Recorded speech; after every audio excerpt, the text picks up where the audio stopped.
Hello and welcome to Build Up to a Good Game. And now we're in a few minutes away from kickoff at Turf Moor. Burnley take on West Ham United in our first championship game of this season. Ignore the graphics. I know someone's going to say the graphics. I know. We're aware of it. We can't control it.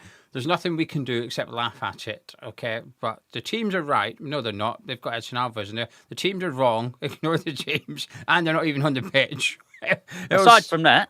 It'll sort itself out. Aside from the personnel and the shape, the team is correct. Anyway, Gonzo, how you doing? I'm all right, mate. You? Yeah, I'm looking forward to the game, actually. Interesting lineup from Nuno. Maybe expected to some extent, but it's still, I think, interesting. Yeah. I mean, it's pretty much what we have been expecting for the last 2 days, to be honest. But yeah, it's fine. It's fine. It's one of those things. It's good to know now. I think good to know who's in it. You know, whose heart's in it. Who tells you quite a lot, really. I mean, look, there's a lot to play out here. But I suspect I haven't seen the bench, by the way. It's interesting. The bench is also interesting. Yeah. Well, go on. I'll tell you what. Let's go through because I think I know. I think the team's what I thought it was this morning, but I've not double checked. Yeah, you won't be able to guess the bench. Okay. It's not the big news, really. So the starting 11 for anyone interesting is Hermansen in goal, Walker Peters, Mavpanos, Kilman and Scarles at the back, with Bowen on the right, Solomon on the left, Kante partnering Lewis Orford in the middle, and then Pablo and Tati up top for West Ham. So that is the starting 11. On the bench for West Ham, it's Areola, and this is a numerical order due to the club's graphics. James Ward-Prowse, Al Hadji Malik Diouf, Joe Veltman. We've also got George Earthy, Josh Landers is on the bench, and then we've got Golombekis, Mayers, and Ajala. Wow, that tells us everything we need to know. I'm actually surprised Diouf's on there, to be fair, but yeah, that is not a strong bench, that's for sure. A youthful bench, but it's balanced in the sense that you've got full backs, you've got your centre backs, you've got your midfielders, it's an attacking midfielder, you've got wide player, you've got a striker, academy players, but every position is covered on there.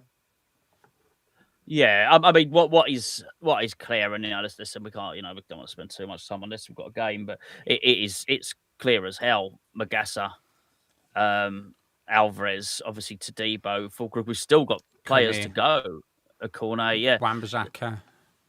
Yeah, Wan-Bissaka. Yeah, still a lot. I mean, whilst they're not going to generate tons of money, all of those, you would imagine between them they'll generate 40-50 million. You'd expect.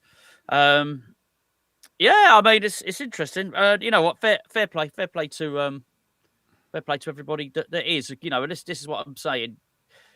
You hear rumours about Tati. Well, Tati's there. Tati turns up. Tati's available to play. So there's enough rumours out there of everybody else, and some of those rumours have been proven. I think by today, particularly Alvarez and Magassa. I know Magassa might be injured, but that is becoming weaker and weaker. That excuse for me.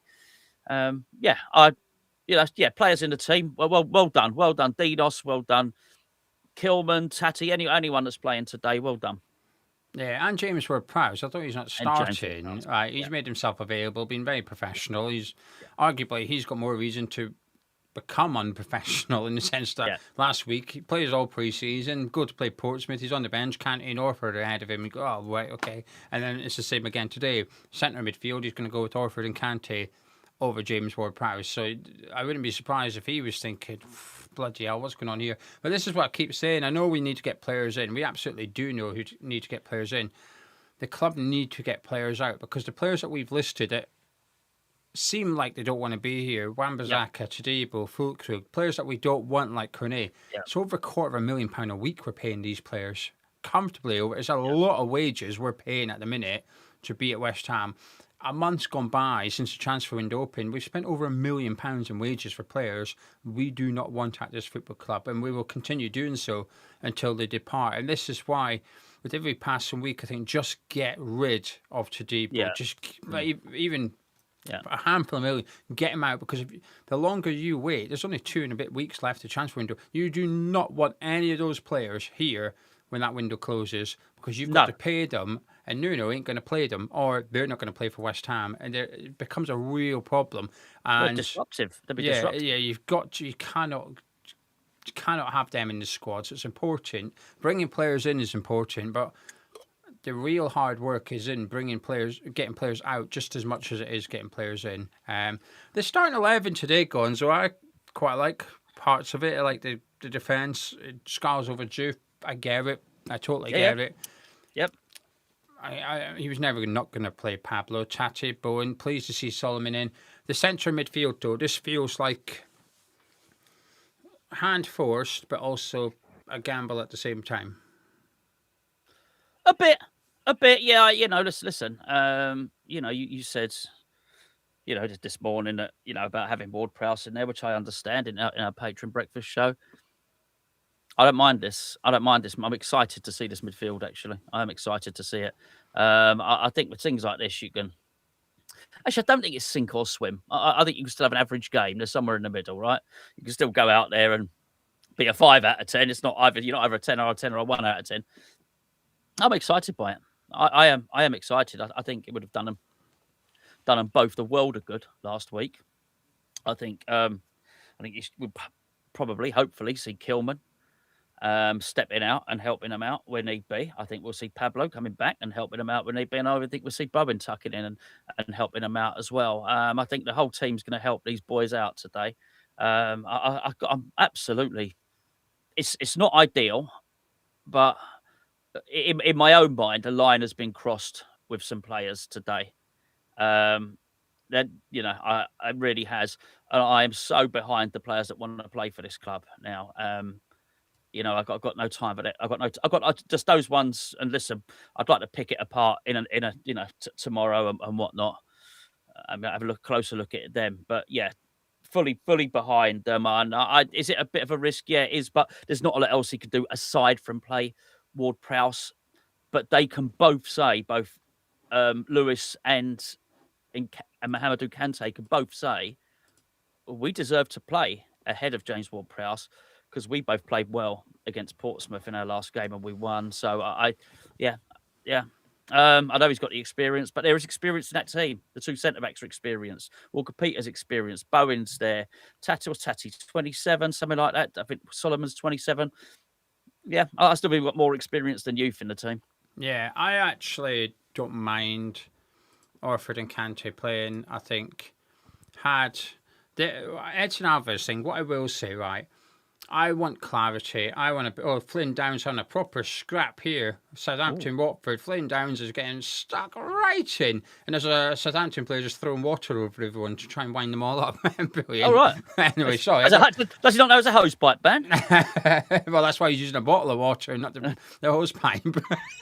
doesn't want to get fined by the government. Anyway, sorry, I got distracted by Flynn Downs looking like he was ready to kill someone, but. Edson Alvarez, I require more clarity before I form a strong opinion. Getting told he's left out and it's supposedly because of transfer rumours. Yeah, but what? Who's leaving him out? Is Nuno leaving him out, or is he saying I don't want to play for West Ham? Because he was happy to play last week when there was transfer rumours. Nuno was happy to play him last week when there was transfer rumours. I wouldn't be surprised if the club were saying to Nuno, don't play him, a bid's come in.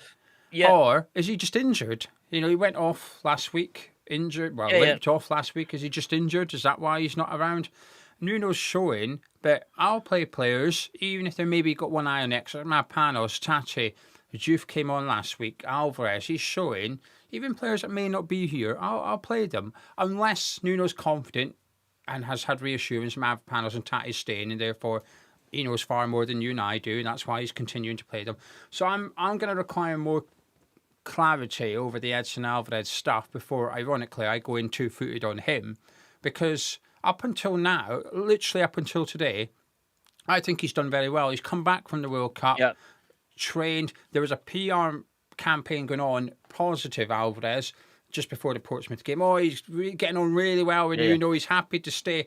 So what's changed then? I don't know. I just think I'm going to wait until I get more information personally. And I hope that either he's injured or the club have said don't play him. And I hope it's not that he's decided he doesn't want to play for West Ham, because that would be a tad disappointing after a very promising appearance against Portsmouth last week. In regards to the midfield today, I didn't want to see James Ward-Prowse. Had he played Ward-Prowse plus one of those two, and we got beat, and Ward-Prowse was slow, I would have sat here and went, well, what's he doing that for? Shot corner, Ward-Prowse is slow and can't keep up with the Championship. We all suspect it. So he's gone the wild card with Kante and Orford, and I quite like it. I just wish that they'd have played together more often, because they haven't actually played that much together at West Ham yet, because when Kante was on under-21s, Orford was at Stevenage. Then when Orford came back, Kante was now in the first team. Of course. So although they were both featuring heavily in the under-21s, there was different parts of the campaign. So they've not actually played alongside each other that often. In pre-season, up until the final friendly, when we've seen them in midfield together in Germany, Kante would start and then go off when Orford came on. So they don't have loads of experience playing alongside each other. I think the advice to them would be, keep it simple today. Just don't make a mistake. Get the ball to Bowen, get the ball to Solomon. Let them get up the pitch. Let them go and join Tati and Pablo. Let Scarles and Walker-Peters get forward as well. You two just sit in front of that back, well, your two centre-backs, and just keep it simple and just give the ball to the other players and just don't make any mistakes. Hopefully, they both have a bloody blinding game, because this is the type of game that can really define your season at West Ham. Orford has a stinker. Don't be surprised if he's out on loan in a couple of weeks. Has a very good game against what will be a strong Championship team. He might find himself starting alongside Arne Engels next week. One of these two will be starting alongside Engels next week, barring a discovery regarding Alvarez and Magassa. So we shall wait and see. Anthony, I'm excited. Honestly, I'm excited by it. I really am. I'm really all of them today. I really, even Pablo, and I think he's, it's a really important game for Pablo, because actually we're going to need his work rate and his team ethic more than ever today. In fact, I would argue that that's probably more important today than the other things that are lacking from his game. He will run himself into the ground today, because he's going to have to. It's going to be a really, really big performance from him. I think we'll get one. I think we'll get that all action, energy, the whole lot. I bet he's. Honestly, I bet he is. I wouldn't be surprised if he's done after 70 minutes, because he'll give absolutely everything, and we're going to need it. Yeah, and Josh Ajala on the bench potentially to replace him. I'll be surprised if he gets on, but we'll wait and see. He's a big lad. He'll be able to handle himself physically. Hold on. So who else have we got? Landers. He's on the bench, yeah. I think Ajala will come on. He could, yeah. It might be Landers. He is a good-sized striker, so if you want to keep that physical presence up front, he's definitely got that about him. It's incredible. It's incredible for the academy. Scarles in the team as well. This is really, really good. Yeah.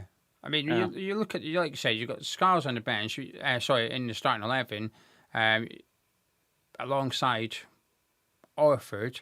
Then you're looking at the bench. Let me just count them up. We've got Earthy, Landers, Gollenbeckers, Mayers, Ajala, 5 academy products on the bench, 2 in the first 11, and that's not including Kante, because he's could include him, couldn't include him. Make your own mind up. But it's 7 in the matchday squad. That's pretty good.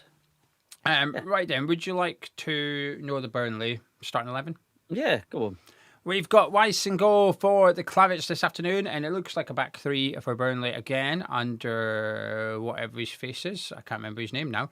Kyle Walker looks like he's going to be playing right centre-back with Max Elaine, who I think will be a top signing for Burnley this season, and Humphreys as the left centre-back. Son at right wing-back with Hannibal, and Raguber at centre midfield with Boone Larson doing the shift over on the left-hand side. And then Marcus Edwards and Ramsey playing behind Fleming. Could convert to a back 4 with Son dropping in at right back. Kyle Walker would remain centre-back. And then Humphreys at left back, unless Walker goes and plays at left back instead. So we'll wait and see how Burnley line up. But a strong-ish Burnley side, especially with Fleming up front. Yeah. He's got some good players in there. And Hannibal's on his day can be a decent player. They got some decent players in there. They do. It'd be a real test for our midfield. There's no doubt about it at all. Yeah, ideally we just would have had business done by now. It would have been a real benefit actually having Engels for this game. I feel. Shame it took so long, but it's like you said in the breakfast show, it's out of our hands really. We could only do it when Celtic wanted to do it. That was it really. Better get busy, mate. Better get busy next week. I'll tell you that in the transfer window, no doubt about that. Yeah, they'll get busy too. Though it's still it's an okay Burnley side, but it's not a brilliant one. It's not unbeatable, but they might be thinking the same for sure about us when they're looking at our team with the midfield and thinking, you'd forgive them, Burnley fans, for saying, "Who the hell's Orford?" You would go, yeah, okay, that's understandable. They don't know the academy players at West Ham. It's not, of course, not a surprise. Anyway, right, what we're going to do now is we're going to have a little bet, a little flutter. And should this bet win, we're going to give one of you lovely lot the winnings. Now, the good news and the bad news. What would you like first, Gonzo? Bad news, always bad news first. The pressure's on you. I know, because you won the bet. That's the good news. The good news is we won the bet last week. Only 55 quid. It was a very slim picking market because it was in the cup. Of course, Art won 55 quid. He's received his 55 quid. Don't know what he's going to do with it. He's not said. But we're going to chuck a fiver on something today, and hopefully it wins, and hopefully one of you lot wins some money. So, Gonzo, what are you fancying for the bet? West Ham win, Tati to score. There you go. That'll win. We're not bad odds either, right? That takes up to 3-1. We're going to need a little bit more. Let me have a think. I think maybe gets a couple of a shot on target for Fleming, perhaps. Let's have a look at this. Hugo Ragubar. His card record's not the best. Only one card for Levante last season, but a couple of seasons ago he did pick up 12 cards in 26 games. Maybe a Tati yellow card. Would you fancy that? Yeah, maybe. I think he's looked emotional in the last couple of games. Yes, he has. Yeah, absolutely. Right, so let me stick in a Tati card. That's only 5-1. But then saying that's what we did last week. West Ham to win a card. It won. Someone won 55. We'll go 55 quid again, or we'll go for one more thing. Do it. Yeah. Right, that would take up to 60 quid. £60 of this bet wins. 3 things. West Ham to win. Tati to score. Tati to be carded. That's simple. To enter in the live chat, please put the following phrase. Troy Claret. Troy Claret. Get that into the Troy Claret. Get that into the live chat, and if that bet wins, one of you will win the £60. Gonzo, you were cagey in the preview, a little fruitier this morning. Yeah. You've seen the teams now. Is your fruitiness on the increase? No, I yeah. So for those of you that aren't patrons, I was cautious in the preview. I was excited in the breakfast show this morning, and now I'm nervous.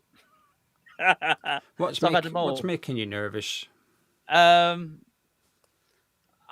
don't know. Maybe just the game being upon us, quite possibly. Yeah, I don't know. I think they've got a couple of good players in their team, and it's the start of the season. So yeah, I'm not fully confident here for this one, but yeah, it's just pre-match nerves, mate. That's all it is. Yeah, I'm looking forward to it. I don't feel any nerves whatsoever. I think it's because it's the first game of the season as well. If we want to win, I don't think a draw is a bad result. First game of the season, incomplete squad, away to a tricky team. A draw, it's fine. We move on to something else.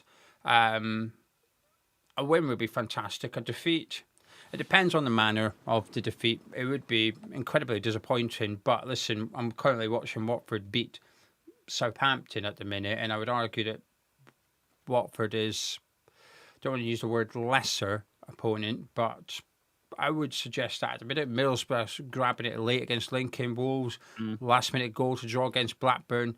Teams expected to finish a lot lower down the table than what Burnley are. So we've got a tricky fixture in our hand here. A draw is not the worst result for us, but a win would be really good. But I'm looking forward to it, actually. I'm looking forward to seeing Orford and Kante in midfield, just to see how they get on individually more than a partnership, because I don't believe that this is a long-term thing at West Ham. It's until next week Engels can play. So it's just to see how they can cope. And also, I'm really looking forward to seeing Solomon. He can be the difference maker. I think he's got that X factor. 23 goals and assists in his last season in the Championship. He's got a big point to prove as well. He's not coming here. I don't think he's coming to do us a favour or anything like that. He'll know. No. He will know he's unwelcomed by a lot of people at West Ham because people tag them and stuff. So he will feel like if I need to win this fans over ASAP. And the way to do that is by scoring goals and getting them. Just to be clear, I'm not suggesting those against the signing of Solomon because of what's going on in the Middle East will suddenly be okay with signing Solomon because he scored goals. But the positivity around him would increase should he have a big impact today, grabbing something down the other end. So, I'm looking forward to it, actually. Right, what we're going to do now, we're going to get some comments in a second.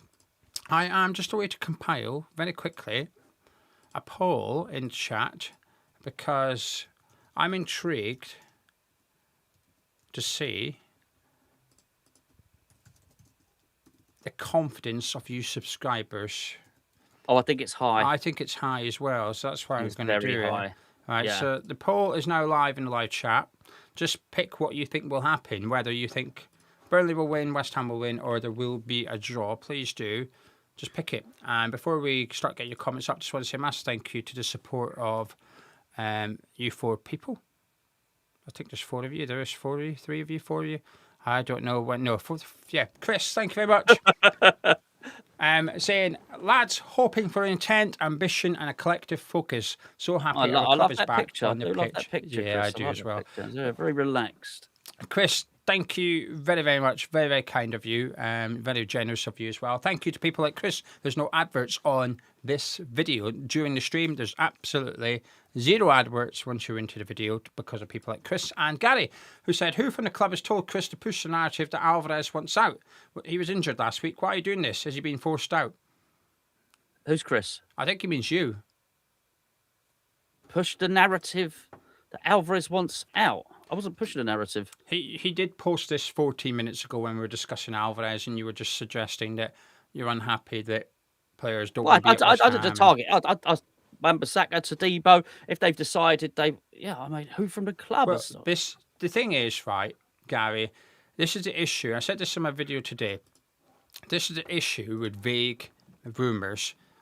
And the rumours started with ex-West Ham United employee yesterday. He said that he doesn't believe Alvarez will be in a matchday squad because of it transfer interest. And that was pretty much all he said. Yeah. But as I elaborated earlier, well, does that mean the club are saying don't play him?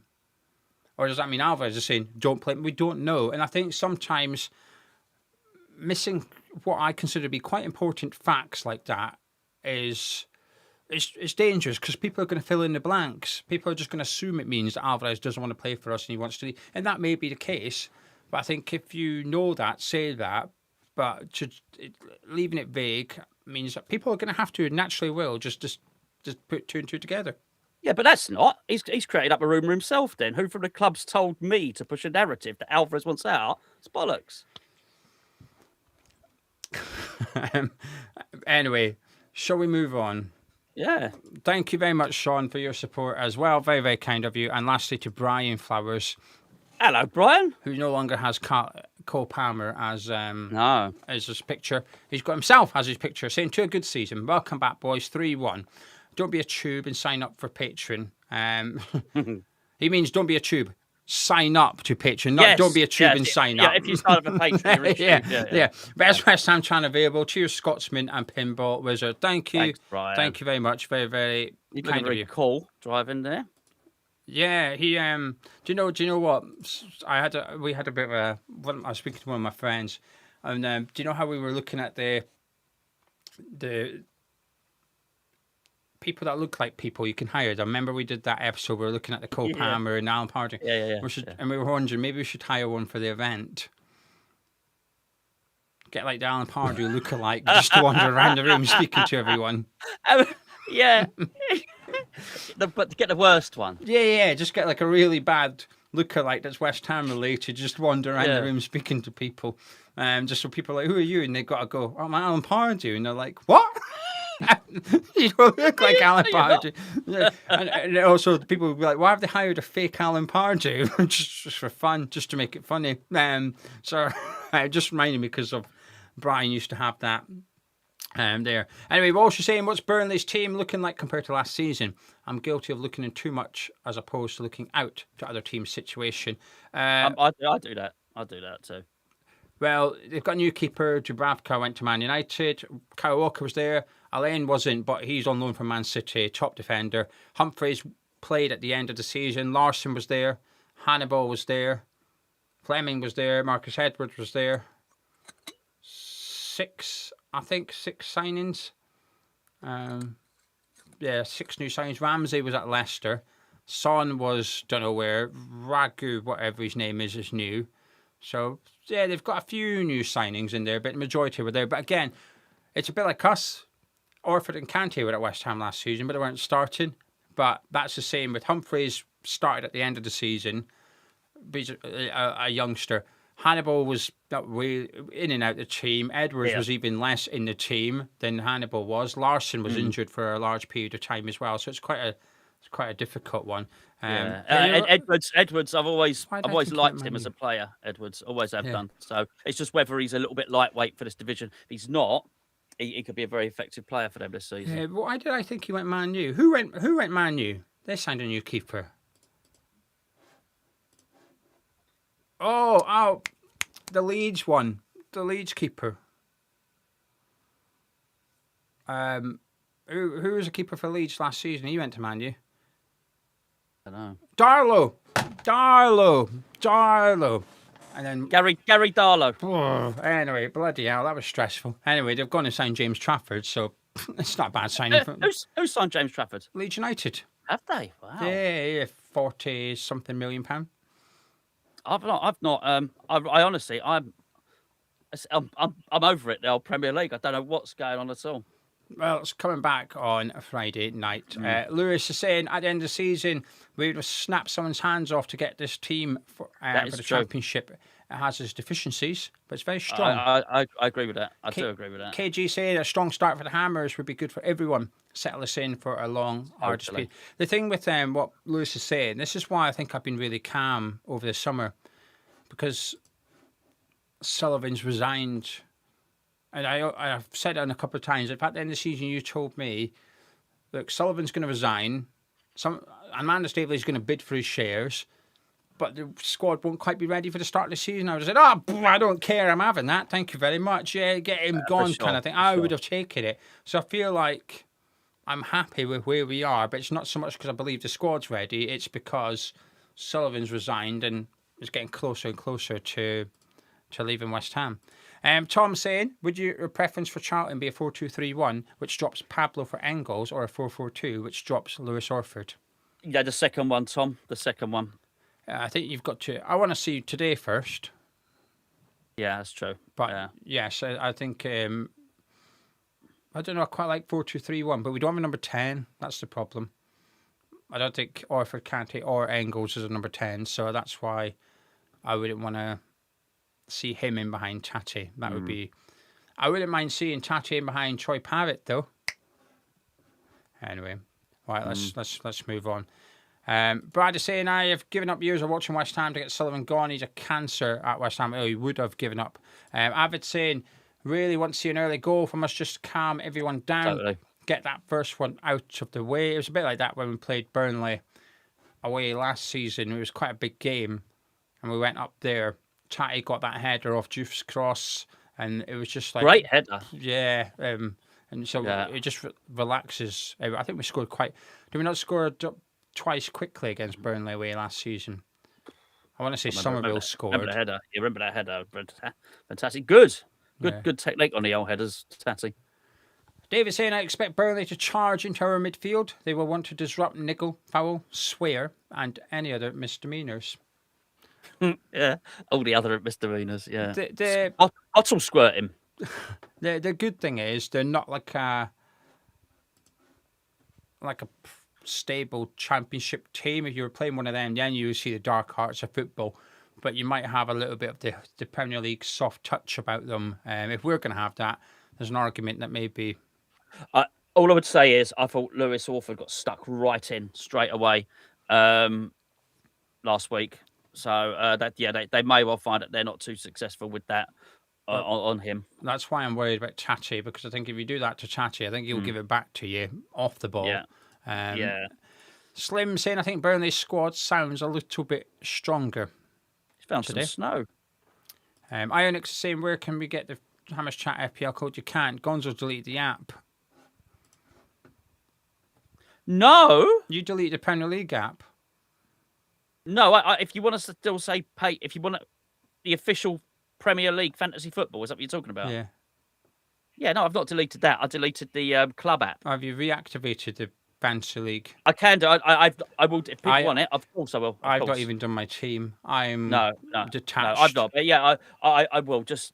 Yeah, I will absolutely reinstate if people want to play it. Yeah, sorry, it's my own fault. It's me being, boo-hoo because we're out of the Premier League. I'm not doing it. Doesn't mean everybody else is like that. Of course, if you still want to play the game, I'll activate the mini league. Hey, and we'll be back playing it next season, hopefully. So yeah, I will do that, mate. I will do that.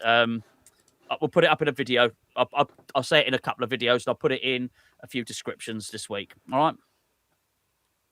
All over at Vicarage Road. It's finished Watford 2, Southampton 1. So should West Ham win today, we'll go 7 points ahead of the Saints. Not bad after one game.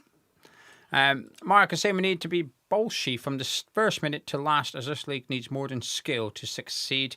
Nick is saying, I think we need to see how today goes, but I really feel we need a number 10. I don't disagree with that. Yeah. I agree. I think Mark Cross. I've started watching. I've finished Dark Matter. I think it was Mark that was asking about it a couple of days ago. I'm now watching Blackbird. I might have to have a look. I googled the Dark Matter after you wouldn't like it. I thought that it doesn't sound like a me kind of thing. Blackbird, you might. Okay, I maybe have. We watched. We watched a movie last night, and it was a bit of a soft movie for a bloke, to be honest with you. Can't remember what it was called. Sing Song Blue, Neil Diamond's song. Right. So it's about like a guy that wants to be a tribute to Neil Diamond, and he meets a woman who then they become a duo. And apparently it's based on a true story, but I'm not convinced because things happen. I think that can't happen in real life. But it was all right by the end of it. It was okay. 6 out of 10 I'd give it. But Mrs. Gio enjoyed it, and that's the most important thing. Husband points after watching 3 games of football. Husband yes, it's true. Points it's banked. True. Yeah. You are not choosing the film after 3 games of football. That's for sure. Yeah. Banked. Yeah. Yeah. Jack saying, I've seen you promoting your live event. When is it? What can you tell us about it? Cheers, and hopefully we'll see you there. Do you want to promote it, or do you want me to, so you don't say too much? Well, we're allowed to say where it is, right? Yeah, go on. Yeah. 3rd of October, and we're at the London Stadium, which we're just absolutely thrilled. We've hired the bowling lounge in the London Stadium, and we're absolutely thrilled about it. It's going to be a live, basically. It'll be this. So, well, it won't be a match, but it'll be like a cup of tea live. There'll be some other bits and pieces going on, some auctions. There'll be some memorabilia. There'll be pie and mash. There'll be drinks. There'll be some tunes. And chance to have your photo taken, outside in the stadium on the terraces. They're not called terraces, are they? But we're absolutely buzzing for it. We're running until Wednesday on Patreon at Magia. Yeah, so patrons have got a week. It began on Wednesday, so they've got until Wednesday afternoon, Wednesday night to get their tickets. And then Wednesday night, we'll start promoting it to the subscribers that aren't patrons, and they can pick up the remaining tickets. So we've sold 40% of tickets so far. So if you're a patron and you wanted to come, make sure you grab your ticket prior to Wednesday. And if you're not a patron, keep your eyes out on Wednesday, because we will sell out because... we need to, and and when you think about the portion of patrons compared to subscribers, selling 40%, it's good going so far. And I know a couple of patrons that are yet to purchase but are intending on. So what I say is, if you don't like me, you will hate it. Don't come. If you don't like Gonzo, you will hate it. Don't come. But if you like us both, you'll love it. Come along. Come along. 3rd of October, come and join us for a few beers and we're going to discuss West Ham in the Bowling Lounge at the London Stadium. Big Rick saying results this weekend throughout the Championship has left me quite optimistic about this season. Yeah. CB saying, seeing Scarles at left back gives him more confidence in Diouf, as Diouf is a liability going back and frustrating with his no-look crossing going forwards. He can be a little bit blind crossing. Yeah. Paul is saying, can Earthy play in a 10? He can. At this level, I'm not sure. But I'm sorry. No, I thought you meant in today, if needed, if he needs to come on as a sub. Yeah, I wouldn't build a team around him. That movie I was talking about is Song Sung Blue, it's called, and Hammerboy 08 is saying it's an excellent film, and it is a real story. Which, is that Mrs. Geo? Avid saying it takes place where he's from. I'm not gonna say anything, but it's all right. Like honestly, it's all right. So give it a go. Anyway, Mr. Shea also saying most adverts you've seen on YouTube, there shouldn't be any. I've not seen anyone else mention any adverts, so I'm assuming there isn't. I don't know what you've done, but anyone getting adverts? He's being attacked by children. They're taking him down. They're rugby tackling him. I don't know. Gareth, will we be streaming the event? We're going to try sort something. It may be like a recording upload job rather than a live one, because that would add an extra layer of complications with the Wi-Fi. But we're going to try, leave it with us, because I've spent... Well, we also don't know about the mics. If the mics are a broadcast mic, so we're a speaker over there. That's something separate, us being mic'd up. So it's I don't know. Well, Hammerboy and Ironix are saying there's no adverts. So I'm assuming that person's either trolling or, well, I can only assume you are trolling because they're literally turned off. Anyway, right. Let's give him allowance. He's being rugby tackled by a load of children. Yeah. He's been beaten up. Anyway, I turn them off. If you want, I can turn them on. We can earn a bit more money, but we do turn them off. Right, Gonzo, before you head off, let me just grab this poll. Here it is, and let me end the poll so I can get the final results. Would you like to guess? I would. How much, as a percentage, how many people went for a West Ham win? 72%. I don't know because it's not come up. Here we go. 73%. Oh! You can have that. Thank you. I don't think so. It'd be very stingy if you didn't give me that. So out of the remaining 27%, how many people do you think went for a Burnley win? 6%. 7%. Oh man, I'm bloody good today. Let's hope we get the phrase that not the phrase that plays. Hope we get the bet right then. So with those percentages in mind, how many people went for a draw? What? 21. No. What? You said, hold on, what? You said 7 or 6? 7. So how many did I say? How many got it? There was 27 left. And then I play a takeaway 6. Oh, 7, 20, sorry. Brilliant. I knew there you go. There you go, boys and girls. Mathematics for beginners. Anyway, I knew that. I knew that would get you all a bit muddled up there. Right, Gonzo. In the preview, you said 1-1. Are you sticking with 1-1? Or are you gonna? I'm gonna stick with 1-1. Yeah, sorry, I'm gonna be one of the 20%. Brilliant.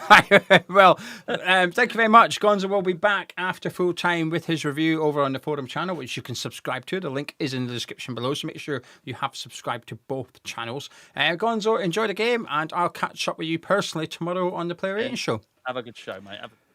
Right, it's just me and you now, everyone. Let me just put my ear in so... I always say so I can hear, but there's nothing going on. I don't require to hear this side. I just feel a bit more balanced, that's all. Like give it a second to start up. Let the jingle happen, and then I can go again. Right. Thank you very much, you beautiful people. Thank you very much for joining me and putting up with me and all my nonsense here on YouTube. It is very, very much appreciated. Nearly 2,000 of you watching live. Please do make sure you're subscribed if you're new to Hammers Chat, and also be dropping a like on the video as well by clicking the thumbs up button. That'd be much appreciated. I've just a couple more shout outs because You lot are very, very kind. Peter, thank you very much for the £5 super chat. And that's why there's no adverts for anyone except that one person. All boxed up. Thank you. That's very, very kind of you as well, considering you are... I'm sure... Are you a Leeds fan? I'm sure you're a Leeds fan.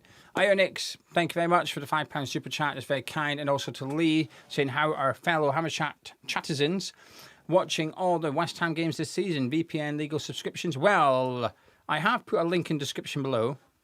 I can't remember what I wrote. It just said something like how you could watch every game this season, something like that. Click on it. It'll take you to Patreon, but you don't need to be signed in. You don't need to join up. Anyone can read it. It's just a handy place that we can put a written post. That's all. And you can go on there and have a read, and it will tell you. Now, it is paid. You do have to pay money to access said stream, and you will need Surfshark, who are not sponsoring this video, but it is all there if you want to. But also, we've always got the Discord link in the description below as well. So there's plenty of options, Lee. Sketch, thank you very much. I hope you're doing well. He's saying, here's to a great season. Let's start chipping away at that 100 goals today. Come on, you Irons. Sketch, thank you, you lovely person. And to Todd saying, come on, you Irons. And Gian Gonzo, top lads you are. Thank you, Todd. And lastly, to Andy Phipps, thank you for all your support. It's very kind. Saying, everyone stop Gonzo accusing of doing stuff. First Alvarez and deleting the app. Leave him alone.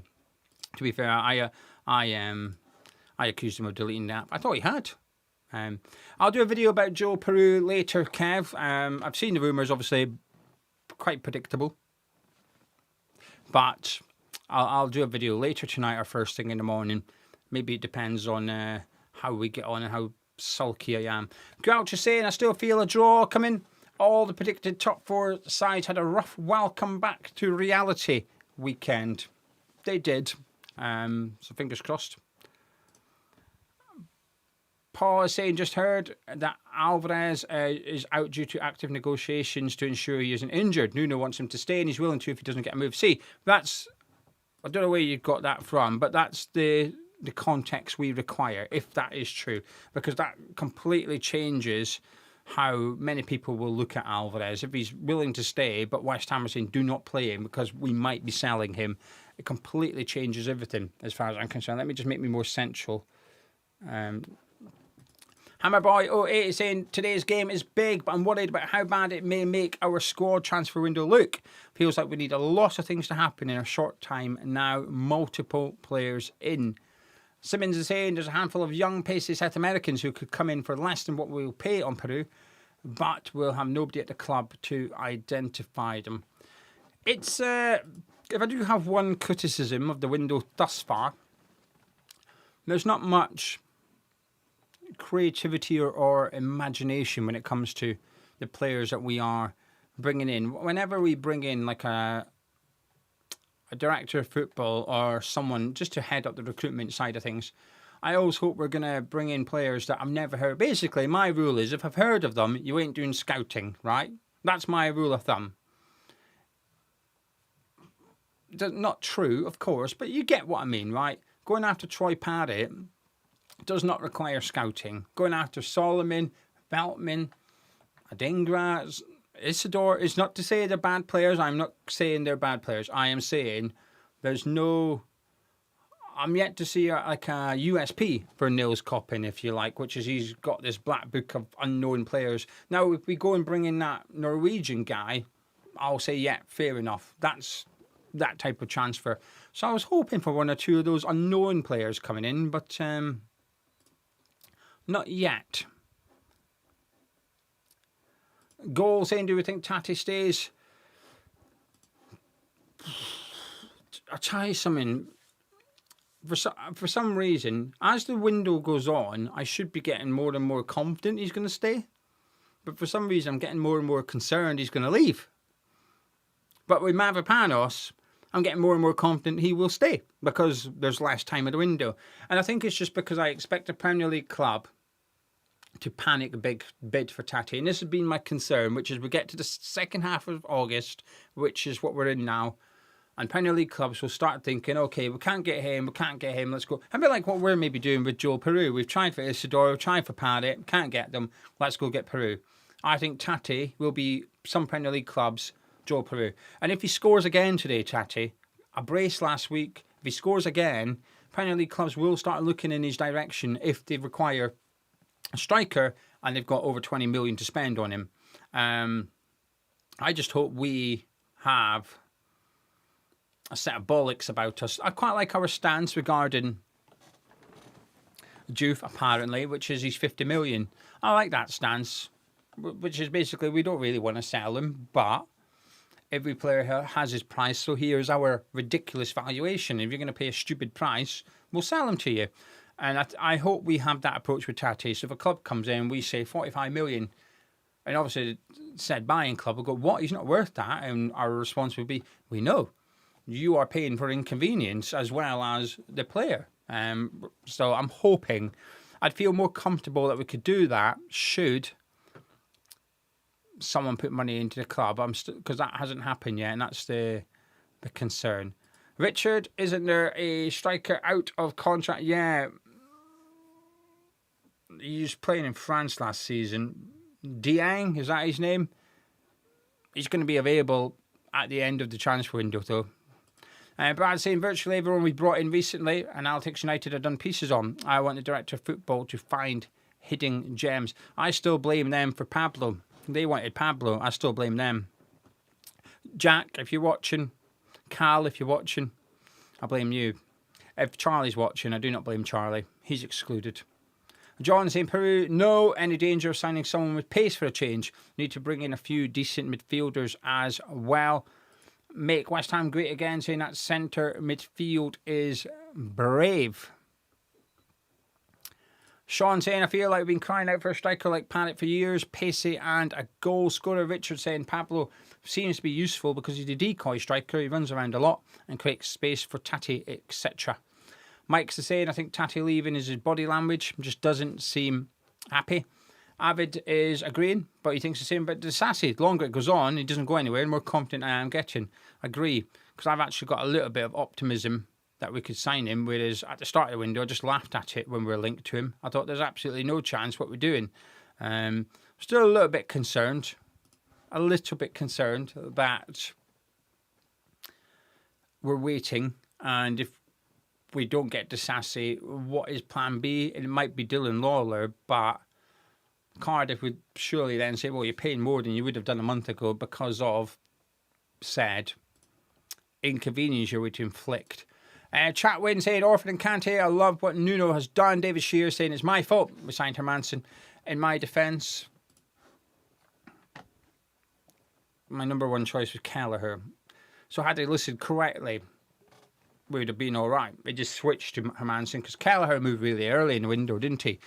Probably even before we sold Caduce. I think Kelleher joined Brentford. They moved quick for the Liverpool keeper.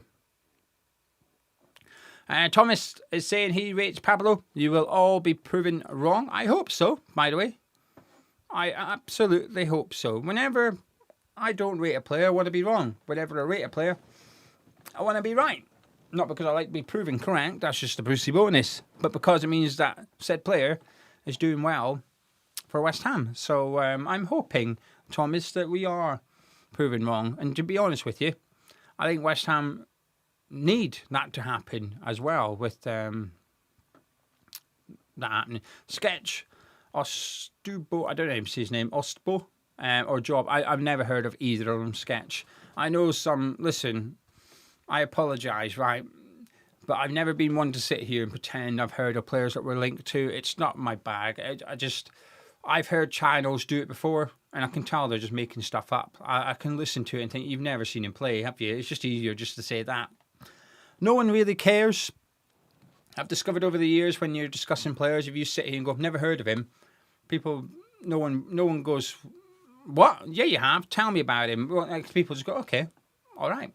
I've never heard of Job, and I've never heard of, I don't even know how you pronounce the first guy's name, and I'm just assuming you call him Job and he's not Jube or something silly like that. So, there you go. Avid was bummed to see Suzuki go to Villa.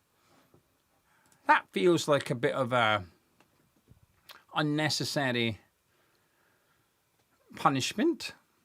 I feel like that was no need for that. Whoever's bummed you, I don't think they needed to do that just because Suzuki's gone to Villa. I think they could have just left you alone, personally. John saying Pablo goal, bet every game until he gets one. Hopefully I don't lose the house.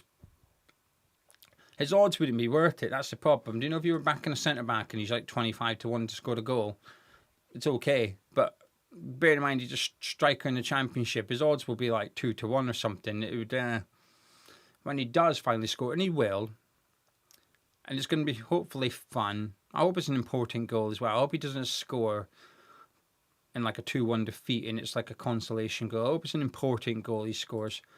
All boxed up. Loving my stuff with Benjamin Bloom. Glad I teamed up with the Championship predictions. Yeah. Me too. Week 1. Done pretty crap. But to be fair, I think Ben's done pretty crap as well. I think he's done better than I have because... I can't remember what game it was. He got it bang on. But I think I said 2. I could be wrong. But I think I said 2-1 Bolton. So that would have been a nice 3 points for me. But I've maybe only got 3 points. I'm not sure. It's been pretty rubbish. But I'll take it on the chin. Not up the bum like Avid. I'll take it on the chin. And we move on. Move on to next week with some more rubbish predictions. But the good thing is I've watched 6 games this weekend, and I'll watch the game tomorrow night. So I will have watched 14 of the 24 play prior to the next prediction show. So I've got a little bit of something to go on. But I think this weekend's been quite unreliable in terms of like forming an opinions on teams and players in the Championship. Week 1 is quite a difficult one to. It doesn't feel solid enough. Anyway, right, let's see what you're all saying. Keep your comments coming in. 10 minutes away from kickoff at Turf Moor. Stephen saying Pablo is 15-2 to score. Okay, fair enough. That's actually quite decent odds. To score the first goal. That makes sense. Bloody hell, Stephen. I was thinking, even I'm tempted at. Not the first one. Nah. Anytime he's probably about 2-1. Not for me. DC saying this midfield got pummeled by Portsmouth for 40 minutes. Nuno is genuinely an idiot for rolling it out. Again, Steve saying unrelated subject, but why is the Community Shield being played at the Principality Stadium? I assume there's something going on at Wembley. Is there a gig?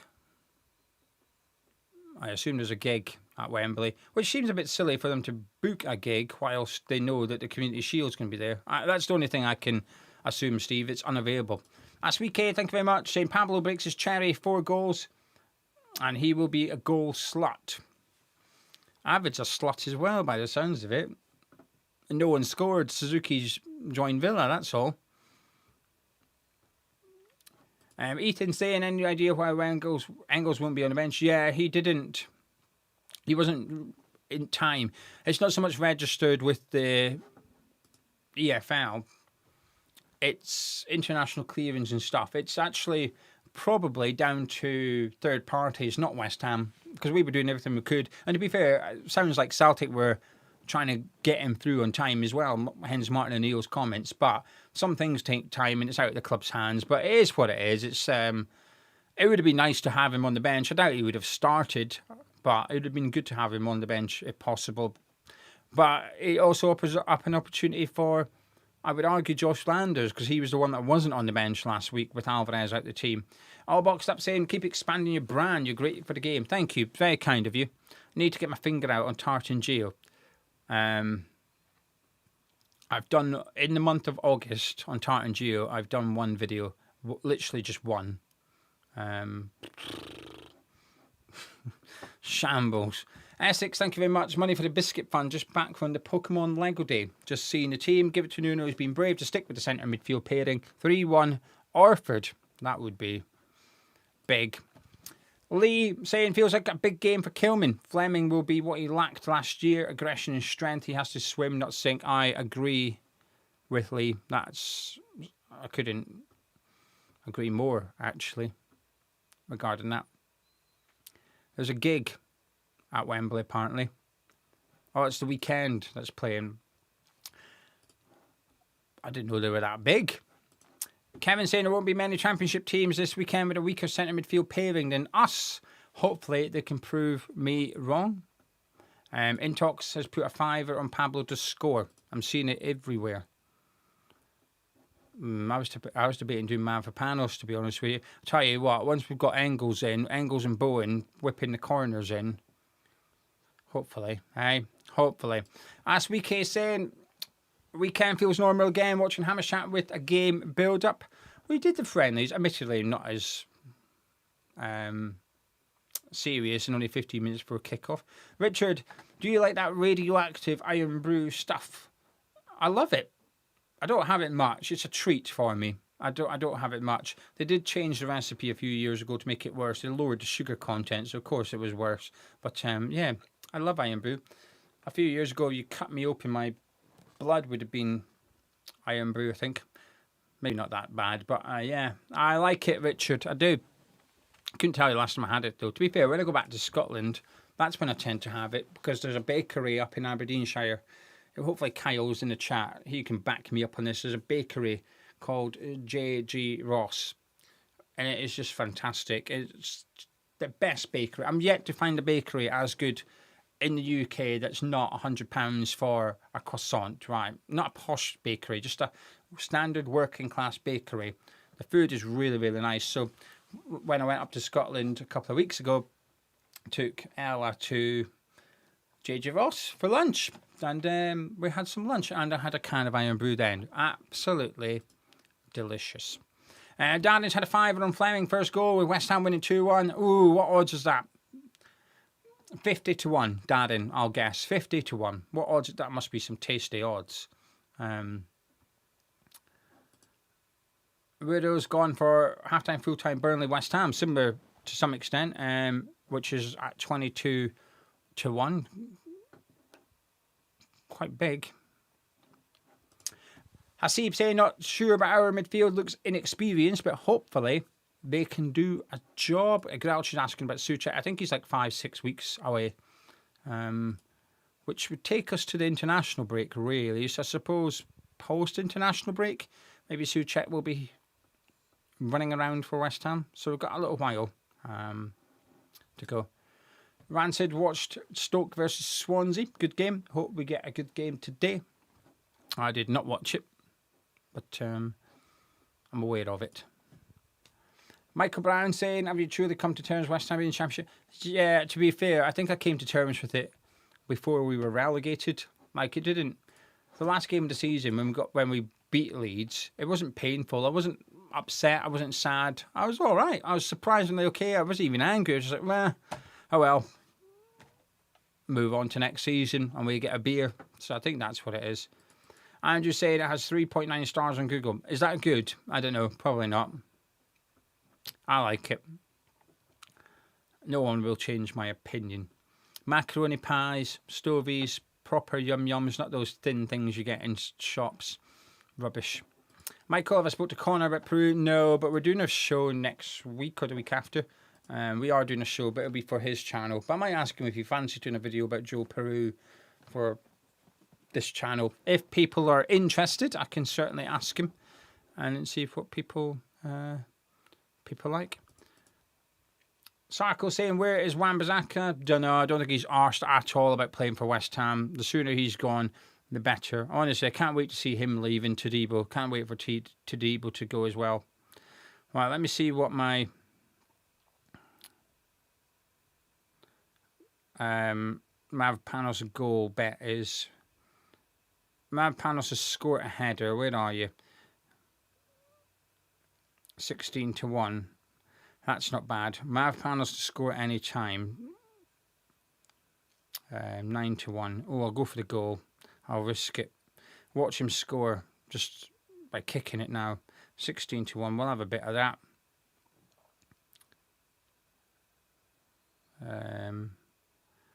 Anyway, but we've got kick-off in 3 minutes away, hence why I'm just rushing through this at the minute. Trying to have a little flutter, see what happens. All right, that'll do. Mavropanos has scored a header, 16 to 1. And can we do it with Bowen assist? Mavropanos header, Bowen assist, 28 to 1. Yeah, that'll do. Nice! That will be good. Hopefully Mrs. Gio ain't listening. I don't think she will be. She's got her hands full today because she might want someone kindly put in for a takeaway a couple of weeks ago. And as soon as I went downstairs, she said, what takeaway we're having? I was like, I've been stitched up here. Right, that scoreboard is ready. At least that's working, unlike the line-uppy things. It's broken. See what happens when we get relegated. I tell you what, Bill, today I came on to set up the graphics, and basically you pick a fixture, you go on the fixture list, and you just pick whatever game you want, and it fires everything up for you. So I went on there, and our game wasn't there. So I had to message them and say, the West Ham game isn't on the fixture list. So he replied and said, oh, sorry, I forgot to add the Championship package to your account. Thank you. Yeah, we're relegated. We're in the Championship. Thank you very much.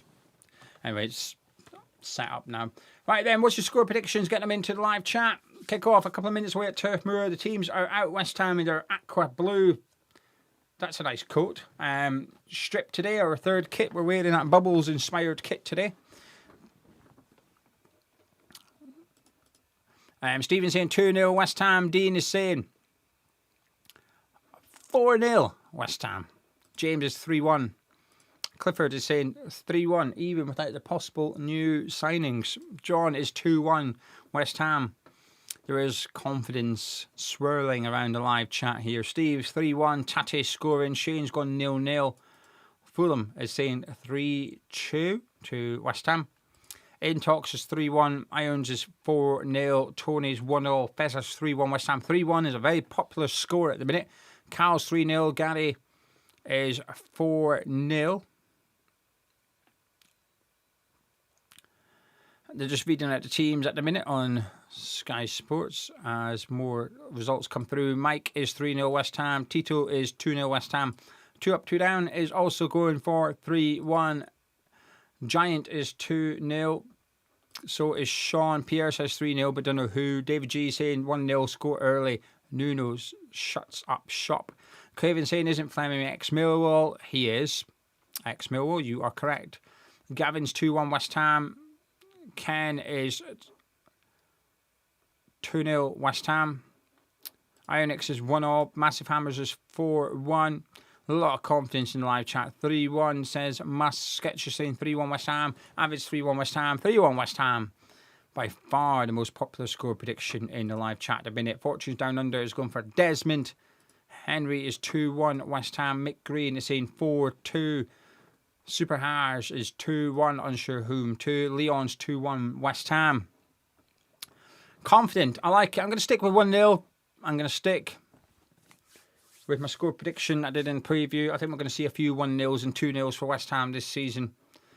And I think we may start here. Saying that, Fleming's a very good striker. But I'm hoping that with the new manager, there's maybe going to be some teething problems for Burnley. We can take advantage of that today. So I'm going to say 1-0 West Ham. Nicky Hayne on the bench there, possibly their third choice manager after trying to get Craig Bellamy, which fell through after a very long pursuit. I believe it's because of staffing issues. And then we've got, they went after, well, they were linked to Rob Edwards. Anyway, kickoff.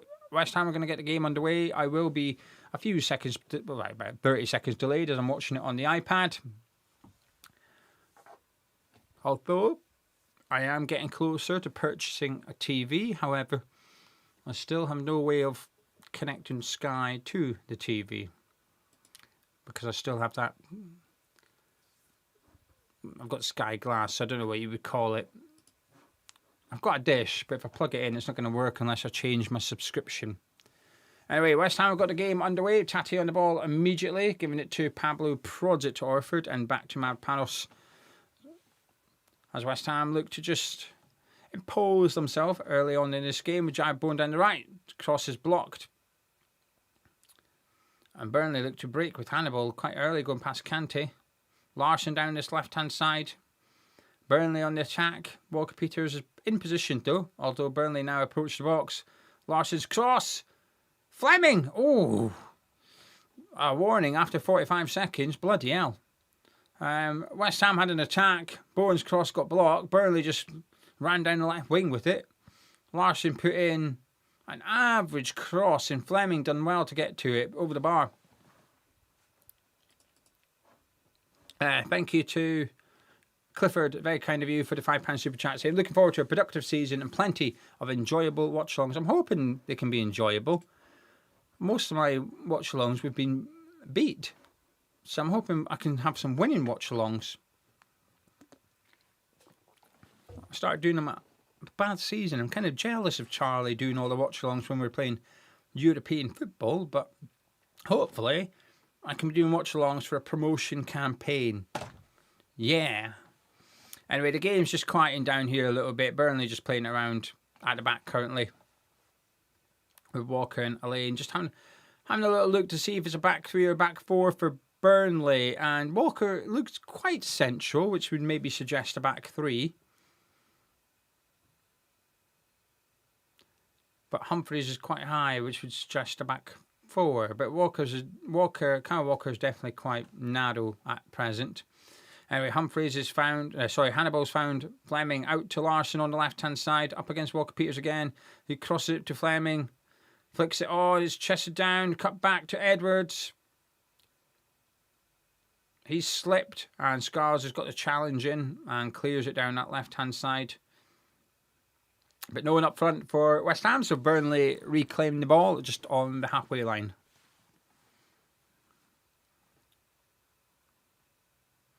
An energetic start by Larson on this left-hand side for Burnley. Walker-Peters might need to get a little bit closer to him. That's two crosses he's put in, both of which have been found by Fleming.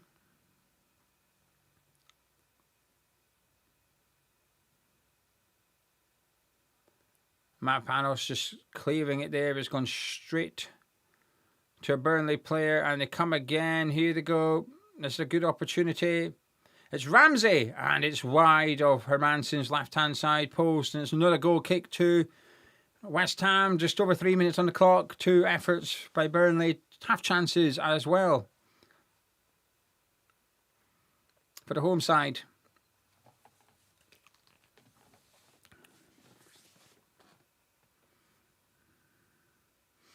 West Ham just need to get on the ball and just try and take the sting out of this game early on. A lot of energy and enthusiasm from this Burnley side.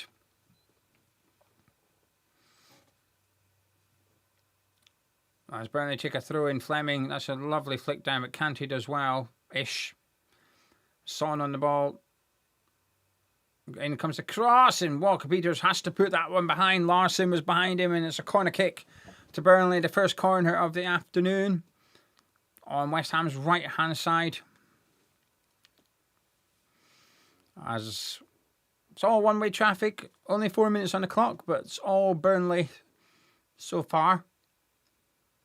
West Ham just trying to weather the storm. Here's Hannibal, goes over to take the corner. Over on Burnley's left to be an in-swinger. The crowd in the back post at the minute. Pablo marking Fleming. Quite a couple of obvious-ish targets in the box for Burnley.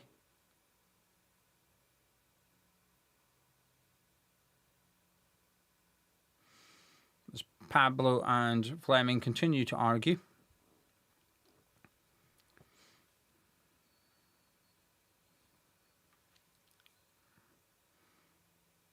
Delay might actually help us to some extent as Hannibal swings it in towards that back post, but it's overhit and goes out for a goal kick to West Ham, and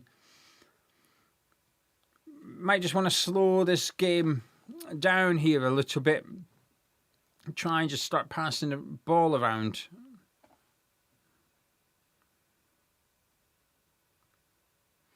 As Mavropanos has the ball, but he just goes long with it. Tate will chase, but gives Kyle Walker a nudge and concedes the free kick.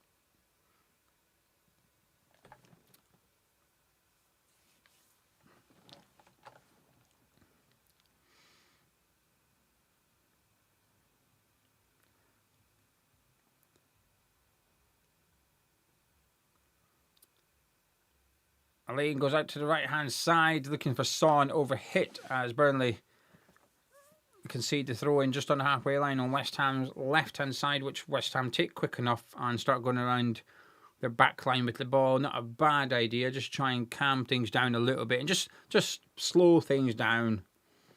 I think Burnley were always going to start this game with a little bit of enthusiasm and energy. First game of the season at home. But it's West Ham's turn to attack here with Solomon twisting and turning. He's gone past a couple and lost out. And Max Kilman's done really well there to win it back. And Solomon's on it once again, giving it to Ollie Scarles on the overlap. And Solomon on the ball once more, finds Kante, finds Pablo. Tate flicks it to Orford, out to Jared Bowen. Walker-Peters on overlap. Bowen cuts inside. It's Bowen. His shot is blocked. Kyle Walker-Peters will retrieve the loose ball as West Ham look to build another attack. Some nice play there by West Ham. Quick passing as well. Kilman out to Scarles. He's got an opportunity to cross it. And it comes towards Bowen, but he's just over his head.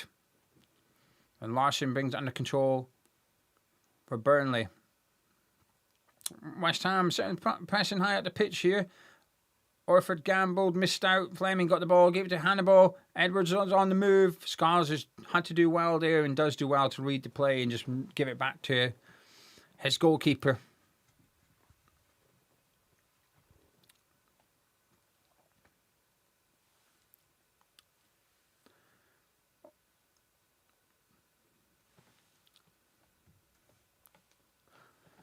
Anyway, West Ham just passing around at the back at the minute.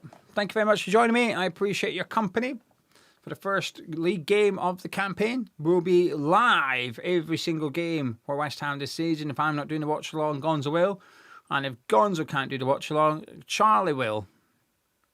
So we will have a watch-along for every single West Ham United fixture this season. So thank you very much for your support. Please do subscribe and drop a like on the video as well. Burnley look to just try and come down the left-hand side here with Humphreys, although Bowen gives him a nudge and concedes the free kick.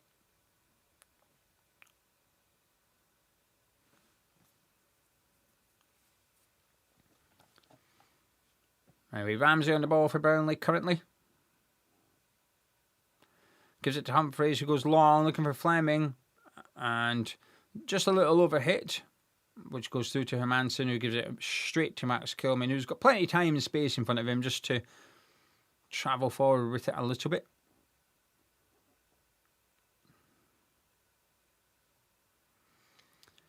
Burnley in a 4-4-2, out of possession currently. Ramsey just trying to get up and help Fleming. And then when West Ham move the ball, he's dropping in on Lewis Orford.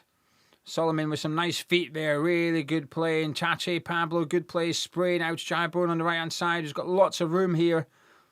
Gives it to Walker-Peters.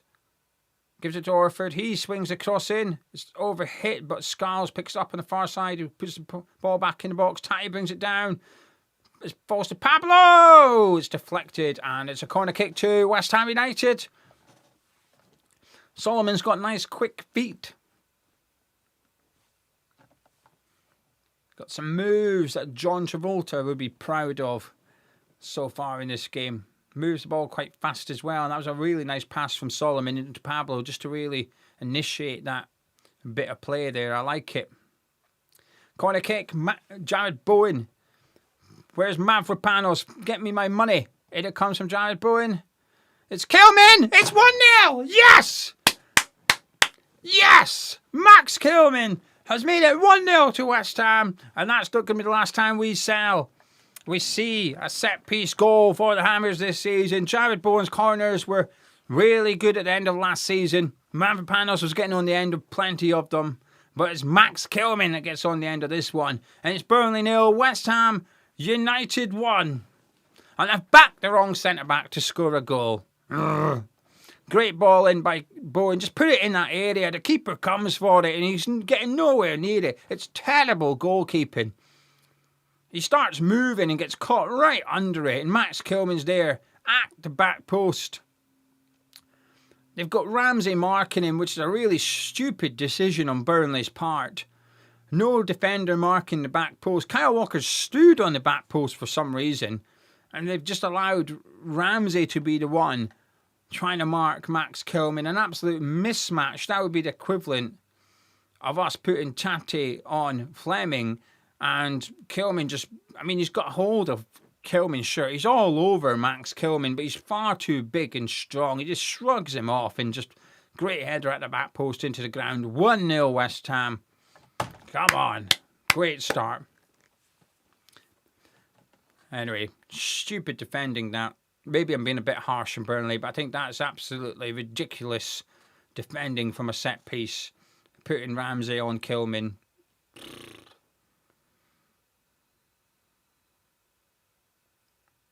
I don't think we've got loads of aerial threat either. Mavropanos is the biggest one. Then you're looking at, Tati's good in the air. Pablo's big. And then you've got Kilman. There's not loads of players to worry about. And they've let one of them go up against one of their smaller players. Silly. Anyway, 1-0 West Ham. Pressure on Burnley.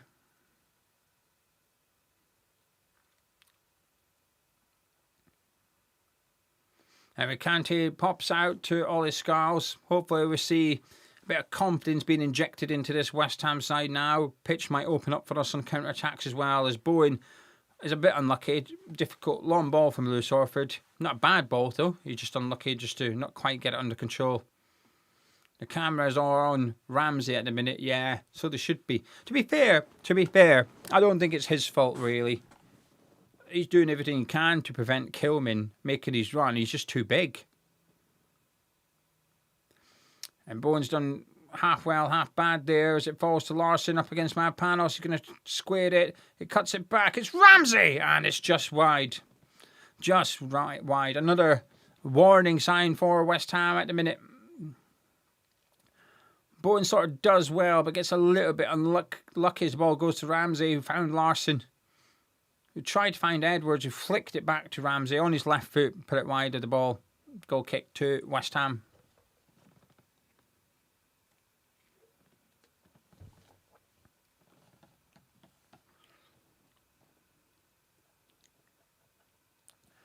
That's a lovely ball out to Ollie Scarles from a goal kick. I'm liking that. He gives it to Kante and he goes back to Kilman. I don't mind that. The pressure's on Burnley now.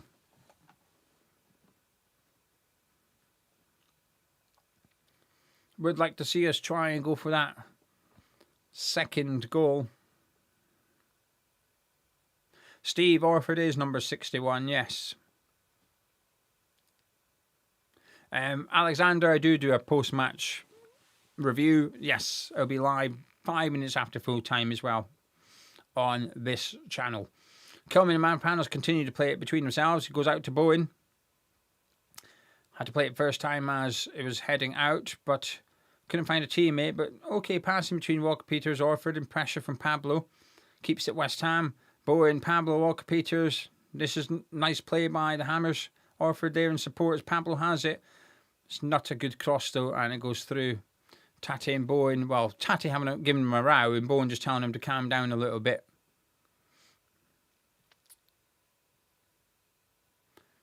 As Burnley have possession once again. With Max Lane playing it to Kyle Walker, who continues to play centre-back for Burnley. Played there pre-season, and from what I understand from Burnley fans, he looked quite crap playing centre-back. Why wouldn't he? He's never been the best defender in the world. His pace sort of bails him out quite frequently whilst playing right-back.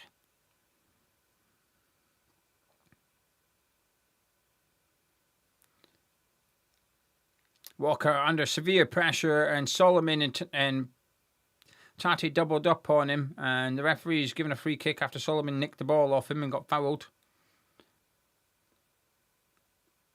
He's got some quick feet, Solomon, doesn't he? He does not mind being in tight space. Oh, he's brilliant. Absolutely brilliant football there by Solomon.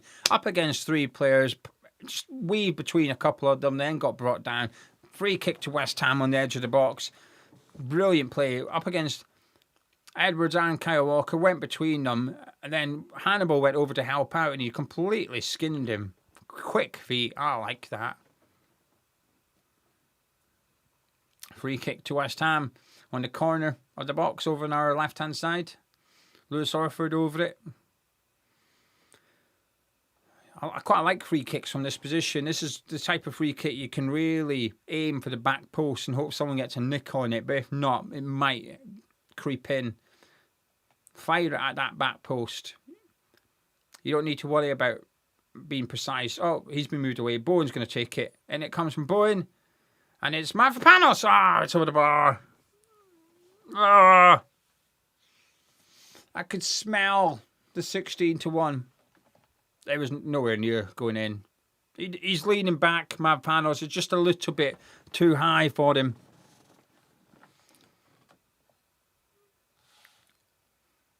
After a troubling opening 7 minutes, West Ham have been in control of this game, I would say.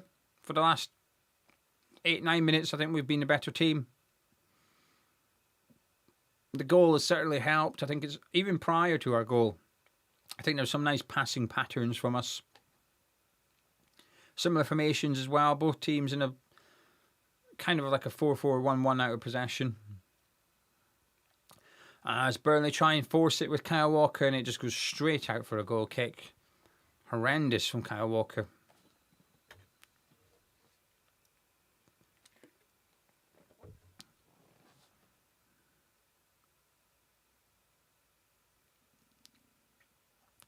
Anyway, Hermansen goes long towards Jared Bowen, who, unlucky, tried to bring it down. Throw into Burnley, which Humphreys will take.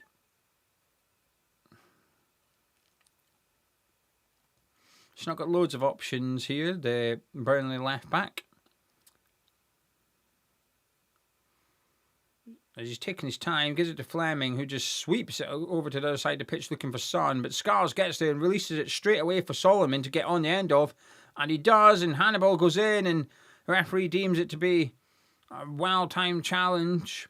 Probably was, but unlucky there from Solomon. They go long. Hermansen's come all the way out. He's got there. Oh, my God. Fucking hell. Jesus. Long ball over the top. And Hermansen's decided to come for it. And he volleys it, but he volleys it straight at Son, who heads it from about 25 yards out, and it bounces wide. I think Walker Peters may have got there, but a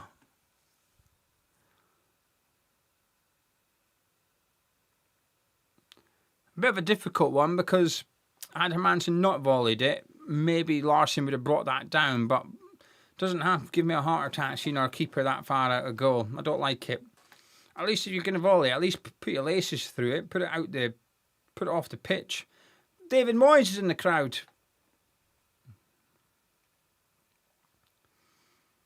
Which would make you wonder why. Maybe, who's he scouting? Tati? Maybe? He wouldn't need to scout, say like Mavropanos. Well, maybe he does. Maybe he's thinking, how's this guy good all of a sudden? Oh, it's broken here, but Mavropanos has done well to intercept that and clear it. It wasn't Mavropanos, sorry, it was Max Kilman. It was his interception. Both got red boots. Dark hair.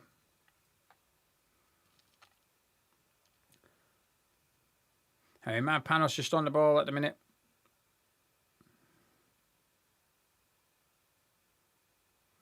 And he's still on the ball, although he did give it to Kilman and receive it back from him. And he's done the same with Kante now. He's just taking his time, encouraging. I think we're waiting for Burnley to step on to us, but they don't want to. Ramsey is reluctant to push Mavropanos, which is leaving Fleming sort of standing there, not really doing much. West Ham very patient at the minute, just trying to encourage Burnley out. Scars on a nice ball. He's had a good start to the game, Scars. I think he's moving the ball quite quickly when he gets it. Mavropanos is just under pressure from Ramsey here and had to go back to Hermansen. Kante out to Mavropanos. Good play. That's good play. It's just taking Ramsey out of the game now. Mavropanos has got loads of room to move into. Our attackers make their run. Manpana switches it really well to Scarles. Goes down the line for Solomon. West Ham got numbers in the box. Tati, Pablo, Bowen are all there. Kante on the ball. Looks for the through ball. Blocked. I thought he was going to shoot. But we've conceded the ball now. And Burnley calming. That's not a bad ball for Edwards if he can keep that in. He cannot. And it's a throw in to West Ham over on our left-hand side.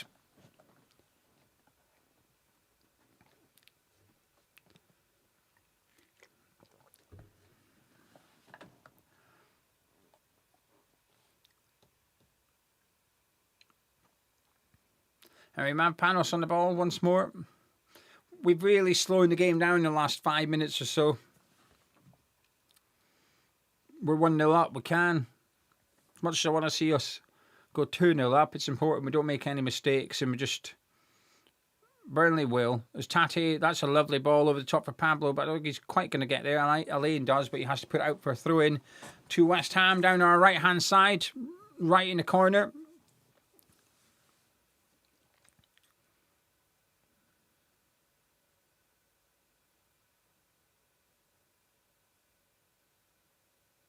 Walker Peters shall take it.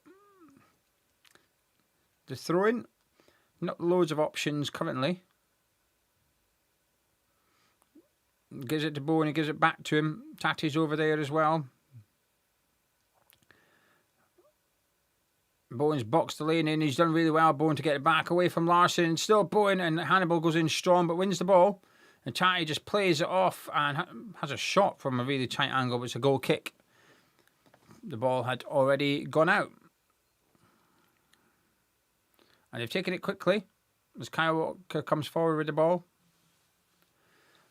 Just under 23 minutes gone here at Turf Moor. Burnley 0, West Ham United 1. Max Kilman with the headed goal from a Jared Bowen corner kick.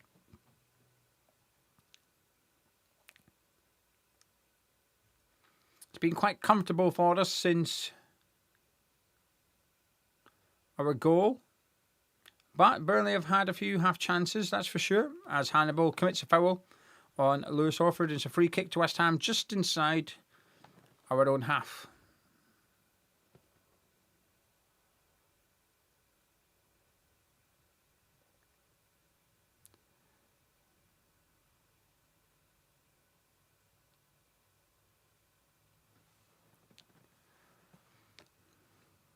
Matt Panis on the ball for West Ham. Now Bowen. We go back once more. We're keeping it safe at the minute. We'd like to see Solomon get on the ball a little bit more, because when he has been on it, he's been very good. And he's just got the ball there, giving it to Pablo. His pass out to Bowen was blocked.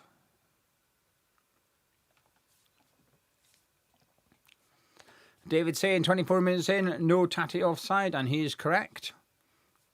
That's the important statistics that you get here in Hamish Chat, thanks to our lovely subscribers, as Matt Panos gives it to Lewis Orford. Out to Walker Peters. West Ham got plenty bodies forward here, just looking along the Burnley defence. You've got Tati there, Solomon not far away from him, Scarles right out there on the left-hand side, Walker Peters on the right, Bowen and Pablo not far away either. Kante getting involved in the build-up play now. Comfortable for West Ham. Burnley sat right off this. I wouldn't be happy with this if I was a Burnley fan. A promising 7 minutes, but lacking energy now. Not much press. Quite ineffective. West Ham are just keeping the ball really easily now. I wouldn't mind seeing what the possession's been for the last 5 minutes. I'd imagine it'd be 80% West Ham or something. It's just... Oh, okay. Man Panos just booted it out. Anyway. But we're keeping the ball really well here. Really comfortable for West Ham.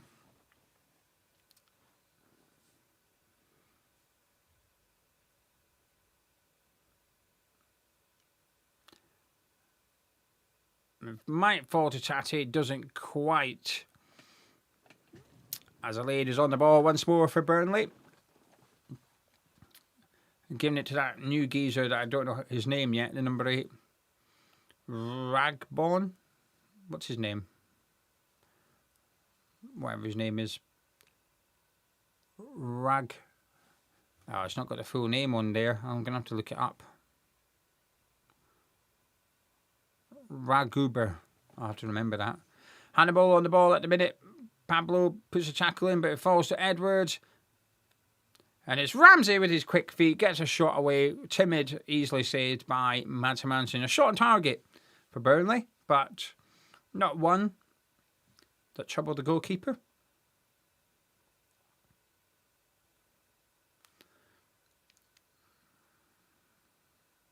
Kilman on the ball. Kante's in a nice bit of space, but he gives it to Scarles, who goes back. Kilman, optimistic pass for Solomon. Not accurate, though, and Burnley win it back. But good play by Solomon. Read that game well, allowing Orford to get on the ball.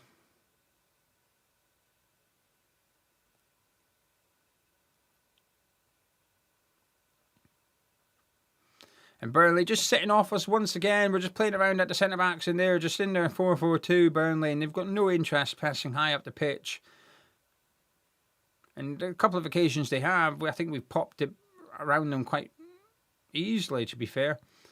Son muscles Solomon off the ball, gives it to Kyle Walker, clears it, but Kilman brings it down, but he's misjudged that, which has allowed Fleming to get in there.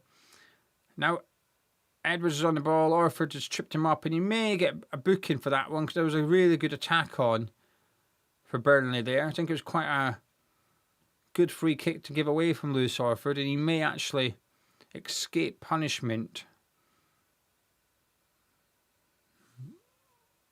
We'll have a look. Kyle Walker with a free kick out to Son. West Ham asleep a little bit. In comes a cross. Hermansen, that's good goalkeeping. Strong hands on that one. That was a lovely cross. I thought that was a really good ball in there.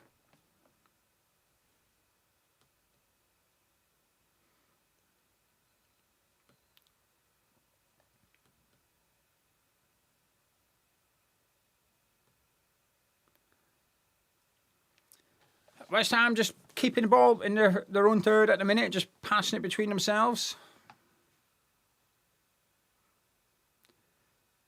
Orford currently on the ball and spraying out to Mavropanos as the centre-backs are split at the minute currently, just opening up that pitch. Mavropanos goes down that right wing over the top for Jared Bowen, who brings it down really nicely up against Humphreys. In comes across and Bowen. It's head away by Elaine. Humphreys heads it further away, but Orford's there just to knock it down to Walker Peters. But it's intercepted, but Orford as well to pick up. And gives it back to Mavropanos, who goes to Hermansen and Kilman. And I think we're looking comfortable, personally. I think we're looking quite comfortable so far. We'd like a little bit more creativity in that final third. But here comes Solomon, who's looking just... He's had a great debut so far, Solomon has. We'd still like to see us get him on the ball a little bit more, if possible. But as the game opens up, you suspect you'll get a bit more space as Mavropanos drives forward with it. Bowen, he puts the cross in towards Tate, but it's headed away by Elaine. Elaine? I'm just going to call him Elaine. I don't know how you pronounce your name. Elaine? I don't know. Kilman out to Scarles. Kante on the ball now for West Ham. Under pressure, so he goes back to Mavropanos.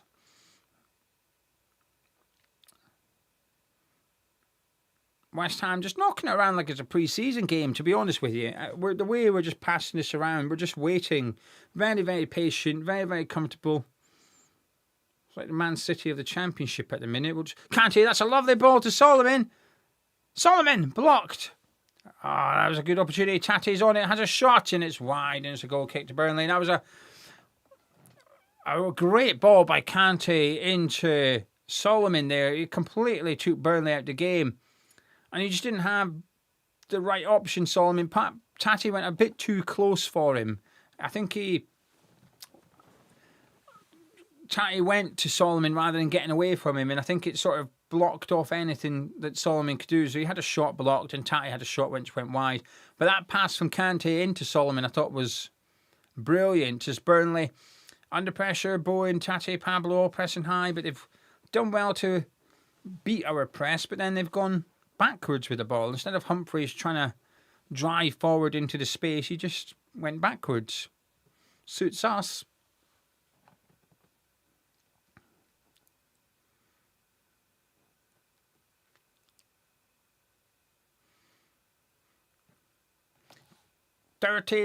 nearly 31 minutes on the clock here at Turf Moor. Burnley 0, West Ham United 1.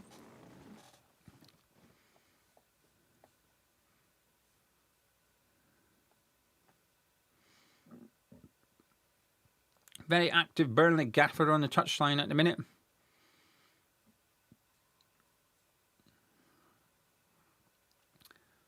Tatty on the ball, gets fouled. Free kick. Tried to take it quickly about 5 yards away from where the foul was committed, and the referee stops play and orders a retake, which Kante does.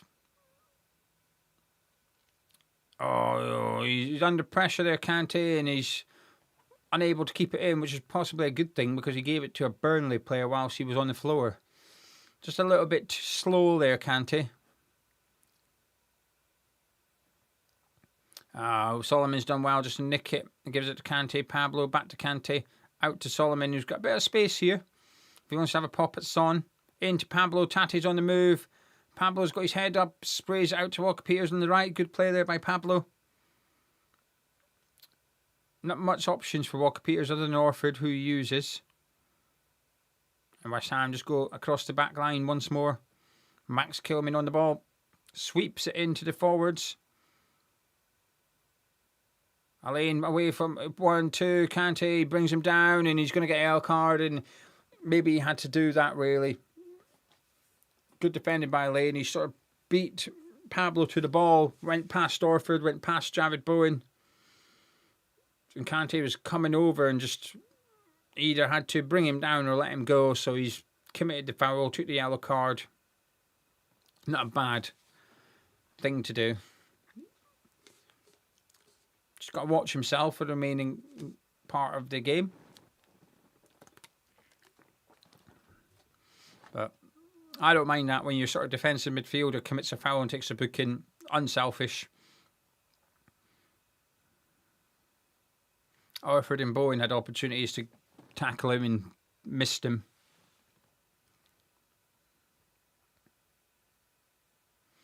Anyway, Larson on the ball, currently looking for that geezer's name. I can't remember again. Let me write it down. It's annoying me because I know all the players except one for Burnley. And it's Fleming. Fleming has a shot and it's just wide. Just wide. Another warning. I mean, Kilman fires it into Bowen, who's under pressure. Fleming gets it. Kante can't put a tackle in on the yellow card, which means Fleming's got an opportunity to shoot just outside our box, and it's just wide of the post. All right, what's his name?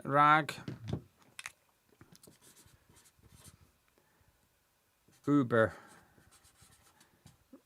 Uber. Let me spell it my way. Uber. There we go. I shall remember it now. Uber. I've got it.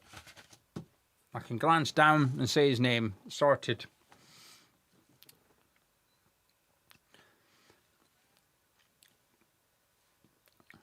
Anyway, Orford currently on the ball. Pings out to Scarles on the left-hand side, who brings it down nicely. Goes back to Kante. Orford wants it, but Ollie Scarles was deemed to have been offside. He kicked Burnley.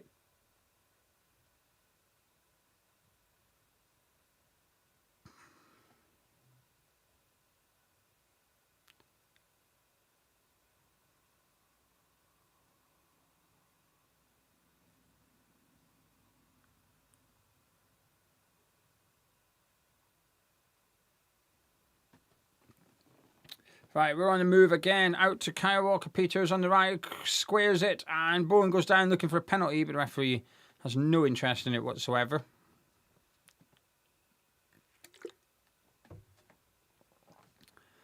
As Burnley come forward in numbers here, actually. Edwards is on the ball. Mavpanos gives him a nudge. And is able to then just put it out for a throw into Burnley. Had 4-on-4 there, that Burnley attack.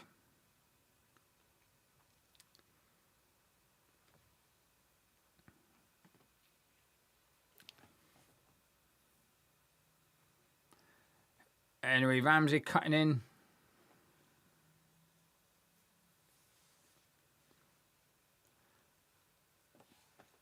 Here comes Edwards once more. It's on his right foot, though. He doesn't fancy it. Gives it back to Larson. Burnley have got loads of numbers forward. West Ham got plenty back, though. Everyone back. And I mean, I can even see Tati just on the edge of the box. And the cross is deflected to Tati, but he can't get under control. Hannibal now for Burnley. Out to Larson on his left-hand side, who's put in a couple of good crosses so far. He cuts it back. And Raguber dumps it high over the bar.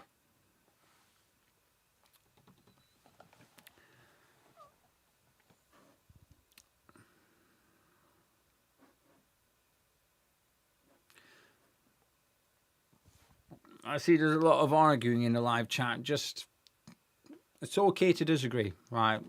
It's okay to disagree. You've got your opinion. You don't have to change it. Just try respect the other person's opinion. Even if you think they're wrong, that's okay. Just chill. We're winning. First game of the season, we're 1-0 up.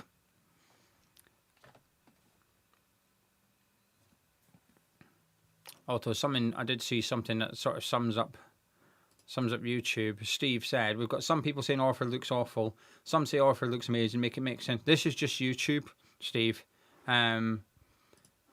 Last week I did the video about Solomon when we were ready to sign him, and someone said when I was speaking about the Middle East thing, and basically said, I don't know enough about it, right?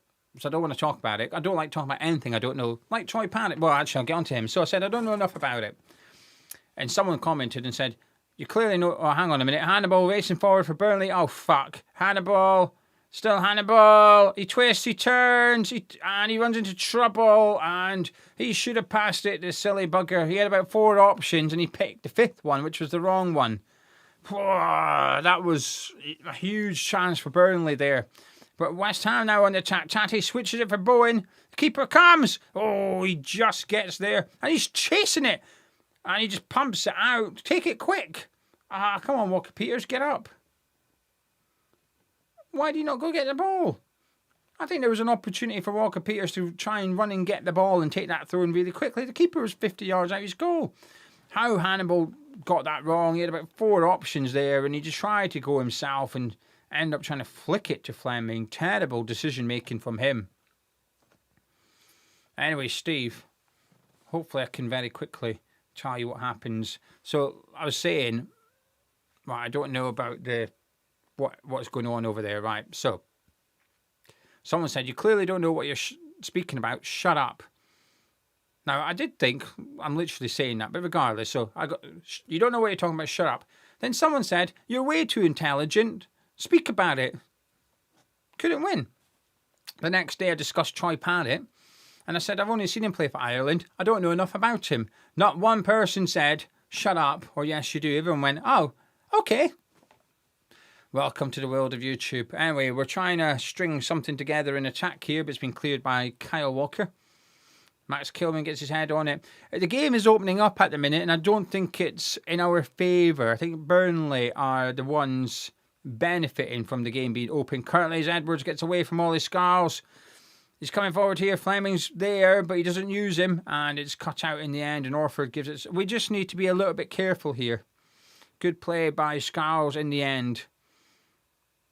The game is opening up, and I feel like whenever we win the ball back, we are not trying to counter-attack. We're not trying to take advantage of said open game.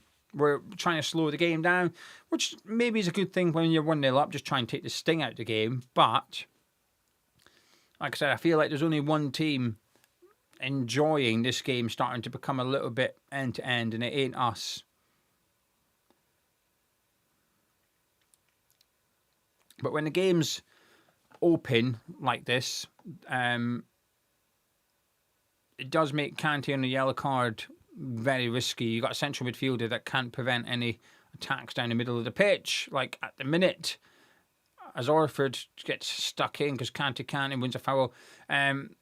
No, you cannot score a goal by directly throwing it into the back of your net.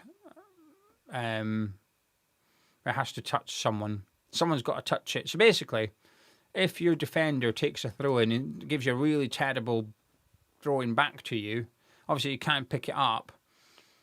you might be better off just leaving it to go in your net. It'll go out, it's clash the corner. Remember when, hang on, West Ham are on the attack here. Solomon at the minute, Scarl's on the underlap. Solomon cuts in, swings in the cross towards Bowen. Oh, he couldn't just get there.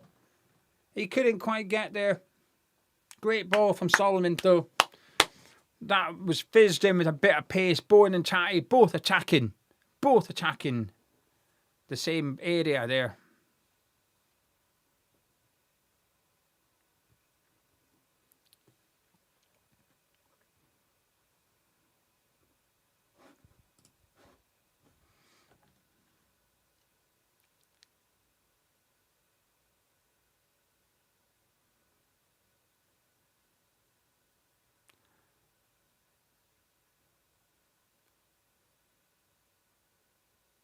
Matt Panos getting his head on it.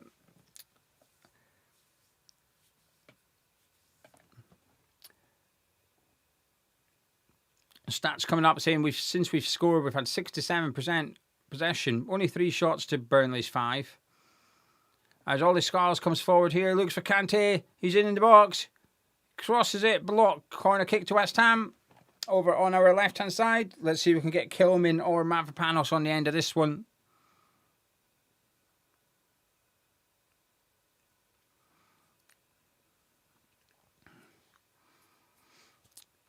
Two and a half minutes of normal time to go at Turf Moor, plus a couple of minutes stoppage time, but not too much, I'd imagine.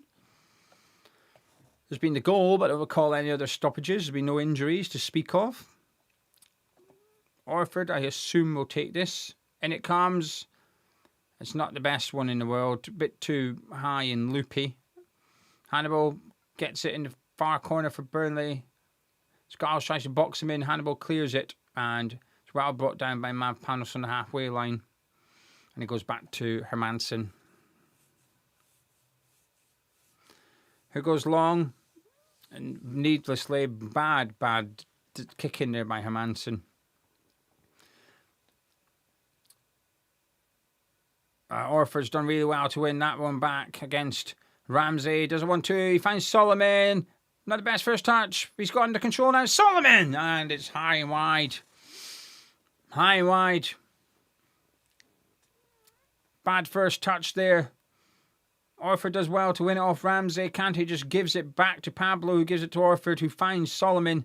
A good first touch, and maybe he's got an opportunity, but it's not the best one. He does well to bring it under control and get an effort away, but it's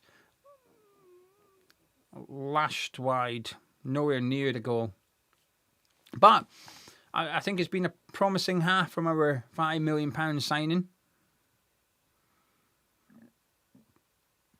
Apologies if you hear my belly rumbling. Fat boy is getting hungry. Anyway, Walker-Peters back to Kante, who's in the right centre-back position at the minute, and back to Hermansen. Kante does well. Just drop back and receive it from his goalkeeper. Little options for him at present, though, although he comes forward with it. Finds Tati, looks to release Jared Bowen down the right-hand side. He's onside. Solomon's on the left. He's trying to get in the box. Can Bowen find him? No, he cannot. It's a good tackle by Humphreys. I think Bowen should have gambled there. Bowen should have gambled. Good play by Kante. Good ball by Tati. Solomon was bursting his arse to get in at that far post, which is how he scored plenty goals for Leeds United, using that pace to get ahead of the fullbacks. And Bowen, he just didn't know he was there. But we've got a corner kick over on our right for Jared Bowen to take. Where's Mavropanos? Get your hand on this, son. Please. And it comes from Jared Bowen. Headed behind. Corner kick. Another corner. Come on, Mavropanos. I fancy an Indian tonight. And Mavropanos bags a header. I'm going to treat myself. Might even let Mrs. Gio get one as well. Anyway, Bowen's going to take a said corner kick. And it goes. Oh, the keeper does well just to get there before Pablo. And the referee's been quite generous to give that free kick against Solomon for handball. I think it was more of a reaction to the players than anything else. Not long left. Only 1 minute of stoppage time, so 10 seconds remaining. Should he only play the sole minute, which I suspect he will, as we've not had any stoppages during the stoppage. Let me get my clock ready. And there we have half-time at Turf Moor. Burnley 0, West Ham United 1. It's time to see what you lot are thinking in the live chat. James Gunn saying good half in possession, out of possession. I think we look a little bit shoddy. Kasten is saying Solomon has plenty of experience terrorising. Oh, I did not see that comment until I clicked on it. W is saying decent first half. Sweet FA fancies having an Indian as well. I need Solomon header. Solomon header. And I'm sending the missus. She can go do it. Paul saying disappointing for those that thought Bowen was going to rip it up in the EFL. I think he's okay, Bowen. Wall says you honestly a weird middle-aged divorcee by any chance. I'm weird and middle-aged, but I'm not divorced. Not yet. However, should I get an Indian and not get her one? Potentially. Corsart. Oh, mate. No, I don't like this. I don't like this. So last week, Corsart won the £55 and he's given it back. So thank you very much for your support. It's very kind of you. But you didn't have to do that. That's kind but unnecessary. I'd genuinely rather you spent that money on yourself and got yourself something. But thank you. There's no adverts on the video, thanks to people like yourself. And there'll be no adverts on the Charlton watch-along either. Matthew, thank you very much for the comment saying Solomon looks very promising. Still not a lot to offer in open play, mind you. I think he has. I think he's been getting kicked about. He'll come good. It's the first game with his teammates as well. I think had Bowen got used to Solomon and knew what Solomon was about, I think Bowen might have just gambled. Because he will make that run over and over again, Solomon.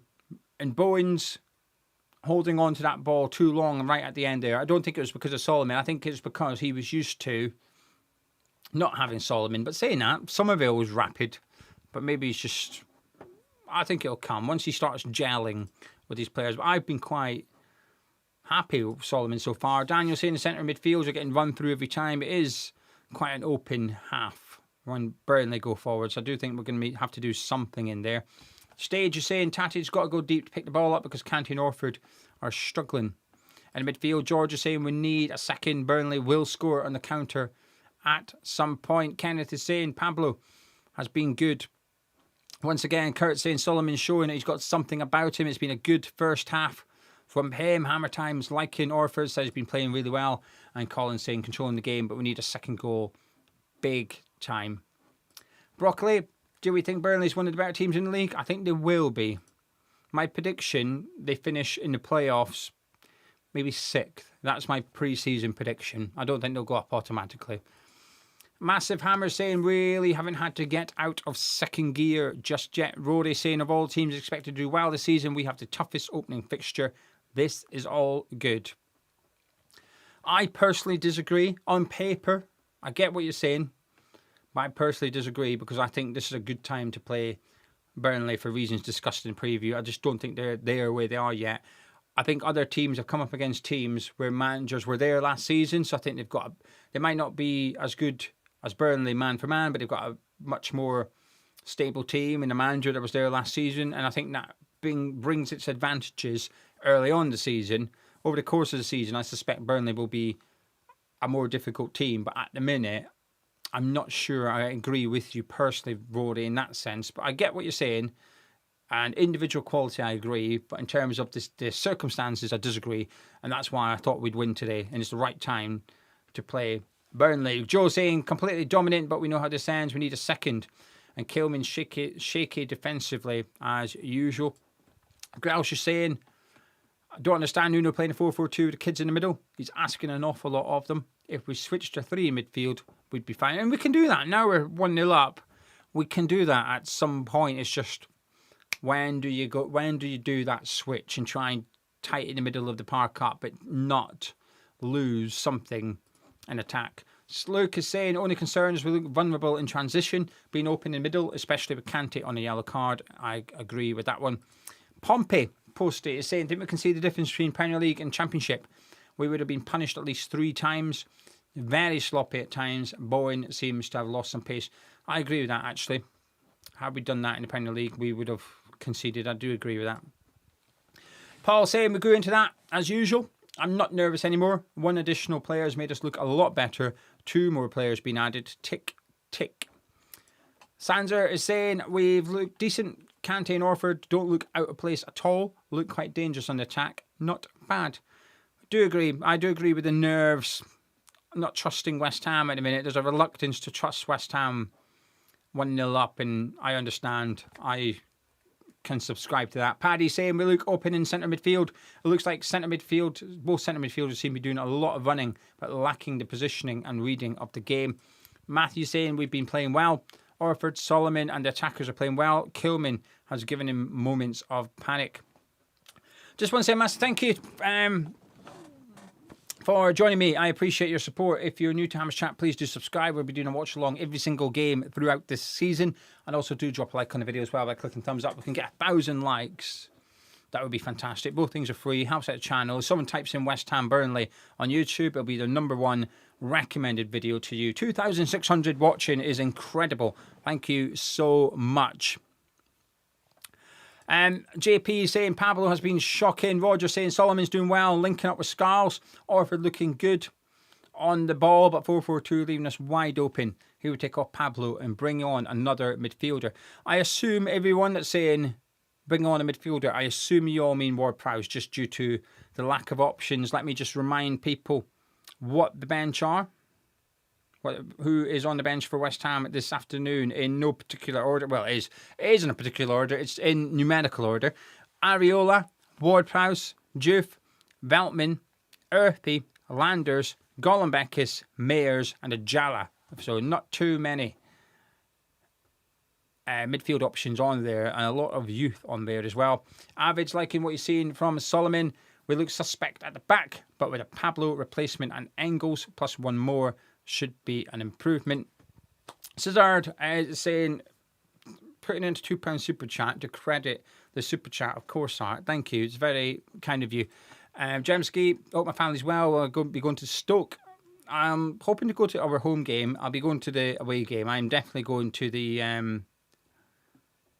game at the Bet365. It's already sorted. I will 100% be there. Tristan is saying, I'm surprised at how attacking and our fullbacks are playing. It's making it quite easy to counter against us. Tight Lines is saying, it's nice to be back. Solomon looks good. Still think we need some bodies. Don't matter how we play, we just need to win. I think we just need to win. Over the course of the season, I'd like to be entertained because we are, in my opinion, the best team in the league. So I think winning is the most important thing, but I would also like to enjoy watching what we play this season. But today, just get the 3 points. Quayers, thank you very much. Very kind of you. As always, he's saying buzzing for Kilman and left a £5 super chat. Jason saying Walker Peters goes down dead ends and comes back. It's awful. Brandon saying we're playing okay, but we're playing too narrow. Bowen keeps getting dragged inside and we're not utilising the space created by Scarles on the left.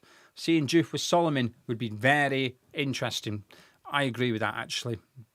I would like to see Juve come on. I think Scarles has gone to a couple of positions for sending in the cross, and they've not been the best, so I wouldn't mind seeing Juve come on. And also defensively, I don't think Burnley have been testing us down that side much. Suze, thank you very much for your super chat. Very kind of you. Thanks for your support of the channel.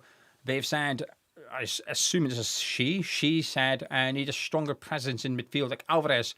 Thank you for the watch along, and thank you to you for joining me, as well as Ryan, who said, midfield a little open, Kilman occasionally shaky, Solomon looks decent. I think we see where we need to add players from that half. I think, let me just scroll down the chat as much as I can. Just get caught up. Oh, crikey, I'm way behind. Smokey saying we need another goal, but this is too easy. If this is one of the better teams, we've got no problem getting promoted. Charlie, nice to see you. Charlie Kerr says, Pablo, keep slowing our play down. MGG saying Pablo's been good. People have just made up their mind and want to complain. I think he's been fine. I think he's been fine. I don't think he's been good. I don't think he's been terrible. But I don't think he's done enough to leave him on the pitch. I would probably take him off because I would do the 4-3-3 thing and put Ward-Prowse on just to pack out the midfield a little bit and move Kante further forward. Basically, in possession, push Kante up a little bit because he's the one on the booking, move him away. But hopefully, having that tighter midfield would see, and I'd bring Juve on. So I'd bring Juve on for Scarles, Ward-Prowse on for Pablo, and try and get Juve on the ball out on that left-hand side and get Solomon closer to Tate as well. Let Juve practically be a left winger, but that additional central midfielder would mean that Juve can just fly forward. And if he loses the ball, Burnley break, hopefully we've got cover for him because of that additional central midfielder. That's what I would do personally anyway. That's the 2 subs I'd be looking to do pretty quickly. Tristan saying he's been all right, Pablo, apart from constantly running in front of teammates and blocking their shots. Tommy says Solomon's going to be fun to watch. He turns with the ball so quick already. You can tell he's going to be one of his favourites this year. Scarminger, thank you very much. Pleased to see you in the live chat.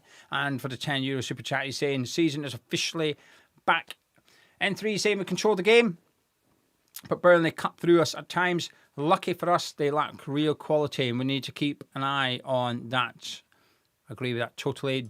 Jimmy is saying, I think we'll feel the same about Kilman as we do Hermansen, where he doesn't make as many mistakes, but we can't trust him fully. That is... It felt very relatable. As soon as I read that, I thought, yeah, I get you. Recoil, thank you very much. Kilman saying, Max Kilman was blessed with a strong physique, yet even Lewis Orford throws his body around. I mean, he was quite strong for scoring the goal, but then went down the other end and got nudged off it. DC saying Burnley will surely go after Orford and Kante more in the second half. They haven't roughed them up hardly at all. You would think that, wouldn't you? Anyway, Bubbling Hammer, you're aware of the advertising before the video. Someone selling your program on how to be. I assume people know this, but just in case, we have no control over what YouTube show you before. Someone told me to run subscribing the other day because they got an advert. What was it for? Because of what the advert was, they've unsubscribed from the channel. I was like, Google it. Like, just Google it. Does a content creator choose what YouTube adverts come up? The answer is no. It's, if anything, it's based on you. So, Bubbling, have you been searching scuba diving or yoga or something? What have you been searching recently? Because it tends to be adverts based on your search history and stuff. So I don't know what you've been Googling, but someone seems to think you might be interested in a program on how to breathe. To be fair, I could do with it. I talk quickly, but I think that's just a Scottish thing. Paul saying to be fair, before Somerville's purple patch, he went down many dead ends. Paul, thank you very much. Hope you're well. Paul, sorry everyone, but I need to ask Paul something. Are you my Ashton man? Are you the one that wanted an Aston signed shirt? Because I've finally sourced one for you. About 2 years after you asked for one, I've got one for you. John saying Magassa down tool saying he wants to leave and he won't play for West Ham. I'm going to wait for a little bit more clarification on the... Just because he's deleted the Monaco stuff as well. Like I said, if he deleted just the West Ham thing, yeah, that's a thing about West Ham. That's anti-West Ham. But it's about... When he's deleting the Monaco stuff as well, it feels like a personal meltdown rather than a West Ham one specifically. David Shear saying, I think Scarles and Solomon have linked up well. We do need a third person in midfield, and the obvious substitution is Pablo. Not that he's been poor, it will tighten us up. MGG saying Oxford Natural going all out on football fans. They have, because the person... behind Oxford Natural, Dr. Andre, is a massive football fan. He used to be the doctor at Everton. We've had him on Patreon for like a Q&A. Nothing about Oxford Natural, just about mainly about him being a doctor at a Premier League football club. So he's a big football fan. So he watches like football YouTube content. So that's why he's recommended. He basically told other people in Oxford Natural, get this channel, and we were one of the channels he said, go get. But to be fair, Mrs. Gio's taken Oxford Natural, and myself and Gonzo are away to do a weight loss journey with them. It's a 6-month thing. So we've got to go up to Manchester to meet Dr. Andre, and I think he's taking our blood tests, and he's basically going to say, "You're a fat bastard," and I'm going to say, "I know, Dr. Andre. That's why I'm here. I like food." I literally said, if Mav Panel scores a header, I'm getting an Indian. This is my issue. I like eating, right? But we're going to put our faith in Dr. Andre's hands. I am not taking any jabs or anything like that. I'm going to be getting, I'll take the supplements, but I'm not taking any fat jabs. So it's going to be like a proper weight loss thing.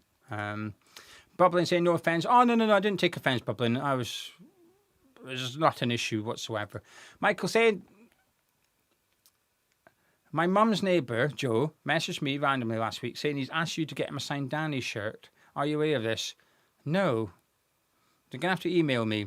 I have not seen an email, I assume it's an email, asking to get a signed Danny shirt. That is going to be difficult. I'll do my best. I will do my best. Dean, I'm recovering from a small heart... What the fuck? I'm recovering from a small heart attack that I had on the early hours of Tuesday at 3 a.m. Jesus. Glad this one's easy on my blood pressure and heart today. One good thing. I mean, I'd avoid watching West Ham, to be honest with you, but I hope you're okay. Best of luck. I'm going to have to get a new moderator for the live chat in case Dean has a heart attack. Oh, sub for West Ham. Pablo off. Ward-Prowse on.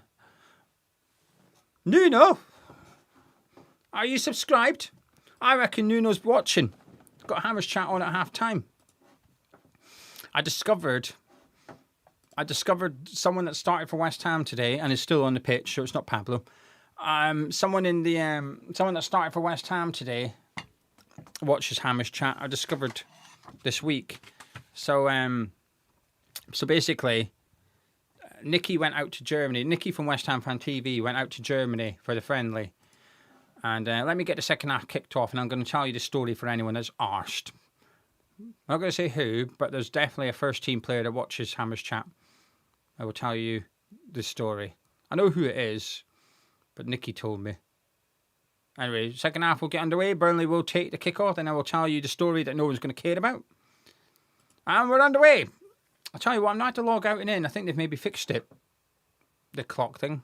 So that's good. Famous last words, perhaps. Anyway, James Ward-Prowse replacing Pablo, and the random story. So Nicky went out to Germany, and I hope he doesn't mind me telling this story. And one of his friends' son was going to be the mascot with the referee in the game. So Georgia, I think her name was, the fan engagement manager at West Ham, sorted it out so that he could be the mascot. So it was a really nice touch from West Ham. And so Nicky and his friend went round to drop the son off to be the mascot. And as they went round, the West Ham team were there, obviously with the mascots. And one of the first team players said to Nicky, "Still slagging me off on videos, are you?" So Nicky was like, "No. What are you on about?" And they're like, "All right." So Nicky was like, "Oh, you watch content." And then there was a little bit of a conversation. So Nicky informed me this player watches Hammer's chat and West Ham Fan TV, obviously. Anyway, Fleming on the ball, finding Ramsey, but it's gone through to Hermansen. I'm not going to confirm which player it was. I'm not going to say which one, because then if I'm praising that player, you're all going to go, "Oh, it's because he watches us." And if I criticise him, you're all going to think, "Oh, you're overcompensating here." I appreciate I might be doing that in my head, but just... Anyway, second half is underway. Orford on the ball at the minute. Let's have a little look and see how we're lining up now that Ward-Prowse has come on. If it's a flat three or if someone's moved, as Kante switches play out to Ollie Scars, who uses Solomon on the underlap. Good play. Solomon with the cross in, but it's headed away and behind, and a corner kick to West Ham United. Lucas, no, the person that said it, I tried to add the tone. When the person said it to Nicky. He did the... "Still slagging me off, are you?" It was fun. He was just having a little bit of fun with Nicky. And Nicky was fun back because Nicky did the whole... "No, You know, so it's all right.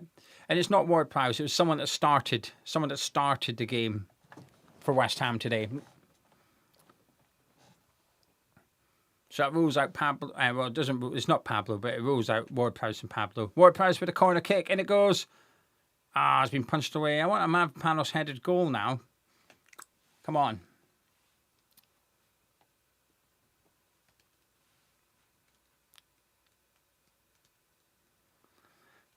Someone's guessed it right. Someone's guessed it right in the live chat. I'm not going to say who, but it's in the live chat. The only reason I'm going to say is also because I don't know if the player wants people to know. The player might not want people to know. And also, I might not have been able to tell the story. Sorry, Nicky. Anyway, right. Panos on the ball gives it back to Max Kilman.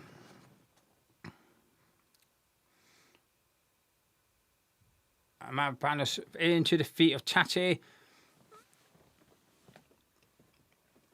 I have to say, I'm gonna put something out there. Let me know if you think I'm right or wrong, chat. Anyone that's watching the game, right? So it's 3.5 minutes in. Does anyone else think Ward-Prowse is playing on the right and Bowen's gone up front?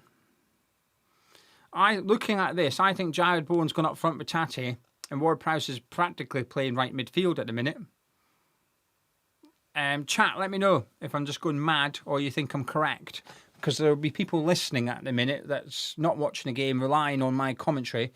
And I don't want to tell them something that's incorrect. So let me know if you think Bowen has gone up front with Tati and James Ward-Prowse is practically playing right midfield. Now, I use that word because he's not out wide, but he is pulling out wide to go up against Humphreys like he is right this second. That's confirmed it to me. And the people in the chat, Intox, Daniel, Stephen, Paul, James, thank you very much. They're all saying the same thing, which is that Bowen's moved forward. Thank you very much. That's confirmation for me. Bowen's now playing up front with Tati, and Ward-Prowse is out on that right-hand side. But Solomon does look higher, narrower too. It's a bit of a 4-3-3 going on for Nuno in the second half, which I quite like. I like a 4-3-3 formation. Get them closer to Tati.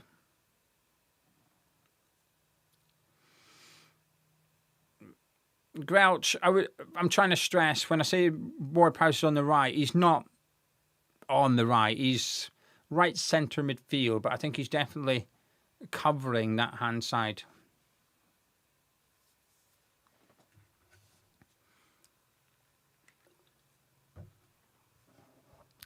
Harry, your super chat has not come up. Let me have a look. Oh, here it is. Sorry, Harry. Harry, thank you very much for the £5 super chat. Saying, big issue I saw was our centre midfielders getting sucked into the game, into the same spot. Left a huge hole, should have been punished. Buy up more fruit and veg. Oh, I eat lots of fruit and veg. It's not that I don't eat healthy food. I will not eat salad though, unless it's beetroot. It's that I eat unhealthy food. That's the problem. The problem is I eat when I'm bored. That's my issue. And I also like the food. I enjoy eating. I like the taste of food. That's my problem. Anyway, who's this? Larson, good ball in. It's Fleming into the hands of Hermansen.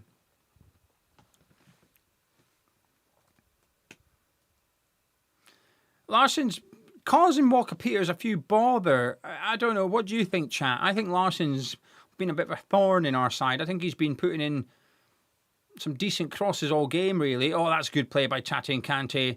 Getting behind. Kante's running away here. He's ran into trouble, though. And he's lost the ball. That was a bit frustrating. I thought it was quite a promising opportunity for Kante. Anyway, Hannibal on the ball here. He's noticed there's a bit of space out on the sides.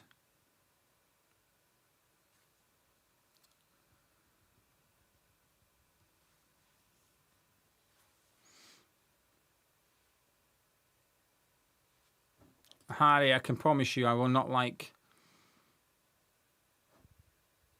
I will not like the salad, I promise you.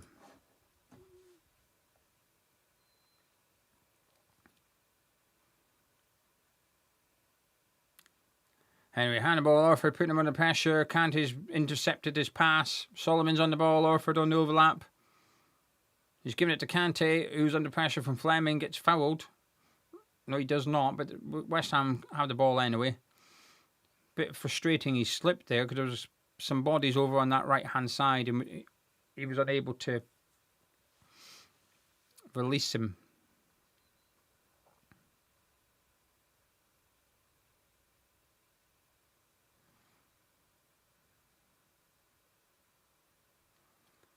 Panos goes long out to Oli Scarles on his left hand side. He's cut back. Lovely ball to Orford to Solomon.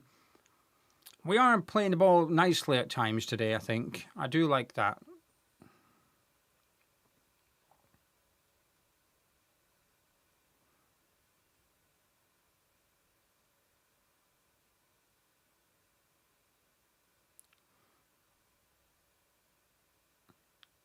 Anyway, Kyle Walker-Peters back to Panos. Everyone's now discussing my food habits. I do like green food. Peas, green beans is one of my favourite vegetables, as is broccoli. Kilman going down the line for Solomon. Too much on it. Kyle Walker sees it back to his goalkeeper. Come on, boys. Need to just inject a little bit of something into the team.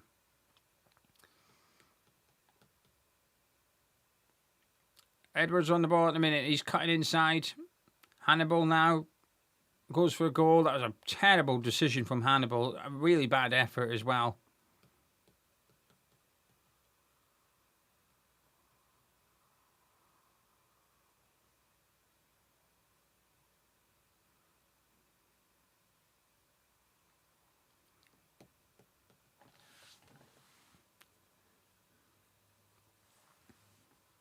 A couple of subs for Burnley coming up.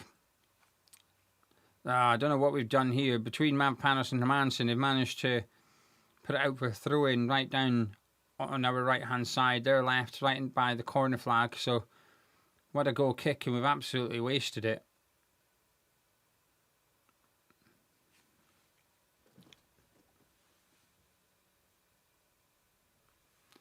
Avid's quoting The Hobbit. Mate, I don't know. I'm not seeing The Hobbit. I don't. Anyway, Ramsey on the ball for Burnley. Bowen, our furthest forward player at the minute, as Tate's back helping out defend. Kyle Walker just pushing forward. He sends it in from deep towards Fleming. Header over the bar. And another warning sign. We've had quite a few of them. We've not had, a top save from Hermansen today. They've only had 2 shots on target, Burnley, but they've definitely had 5 or 6 half chances.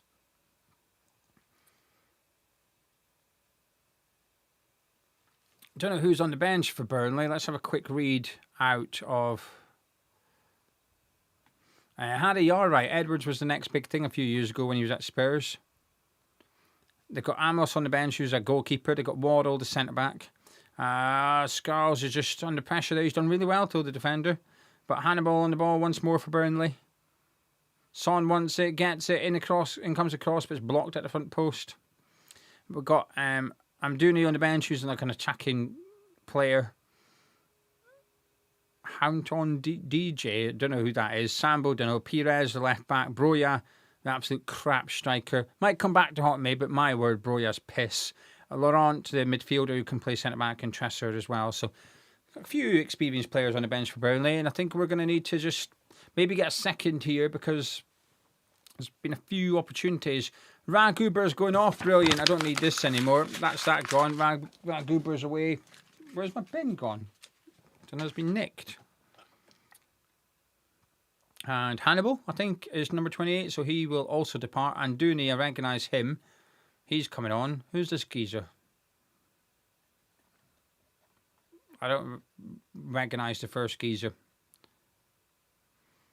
Oh, it's Laurent. I should recognise him, given his stint at Stoke City as well. Likes a booking, does Josh Laurent. Let's have a look at his odds. It's got to be tasty for him. 5-1 or I'm not getting involved. Let's have a look. 13-2. Oh, yeah, I'll have a bit of that. Let me just make sure that my head statistics are reality. I'm sure he's a bit of a booking magnet. 7 in 33 last season. Maybe not that much then. Anyway, Kyle Walker-Peters battling away in the corner. Wins a goal kick. Done well there. Burnley won the corner. I thought it might have been a corner, but we've got the goal kick.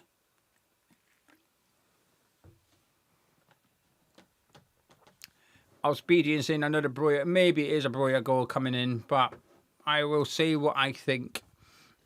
And if it means calling a player crap, I will do it. Because I think he's crap.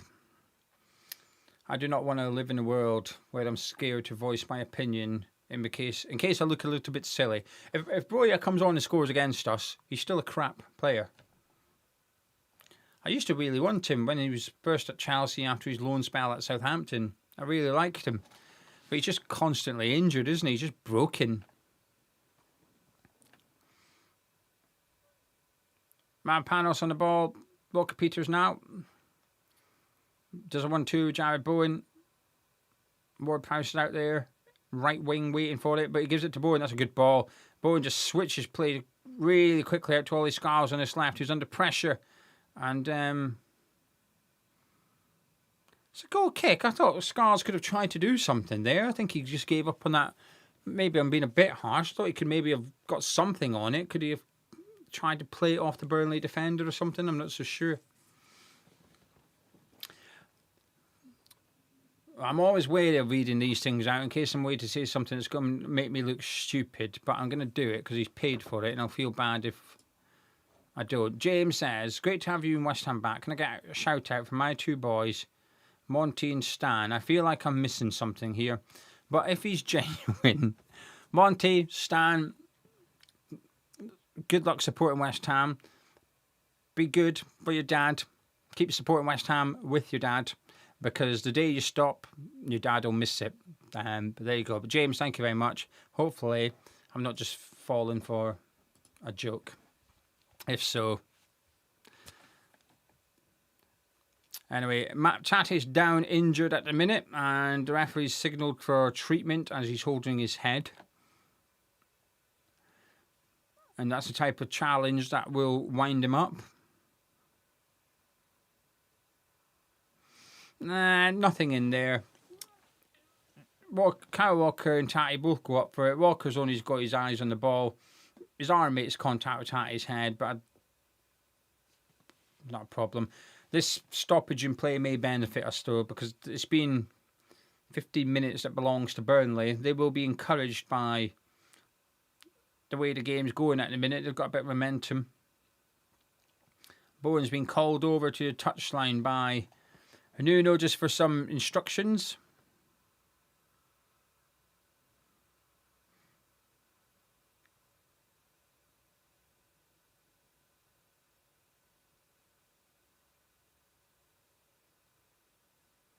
Doesn't look too happy, Nuno, which is fair, given he's made changes at the break, which, to be fair, I think was a popular change at the time. Hopefully, Tatty will be fine to come back on, but he's going off at the minute after requiring treatment.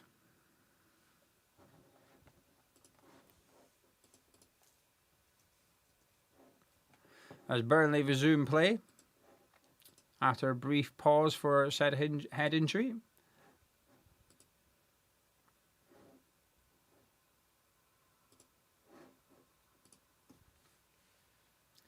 Out to Edwards on the right-hand side. He cuts it back onto his left foot. In it comes. Oh, fuck. Oh, Jesus. Hit the post.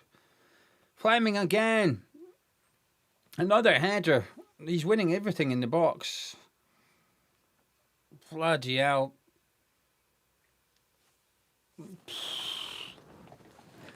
How this guy has not scored this afternoon, I do not know. A great ball in. Magpanos beaten to it. It comes off the inside of the post and bounces into the hands of Hermansen.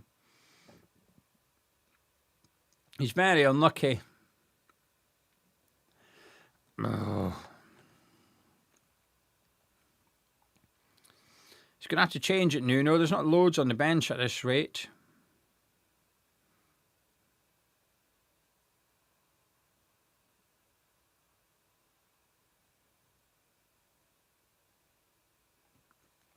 Don't really know what he can do with the bench. He's going to have to do something, though. We're getting battered here. Doing nothing is not an option.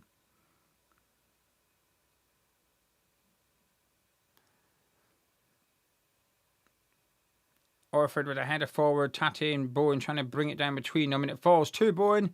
And it's Bowen. And it's blocked. Head away by Marcus Edwards. A bad header throw. And Solomon brings it down. Scarles up there in support. Into Kante.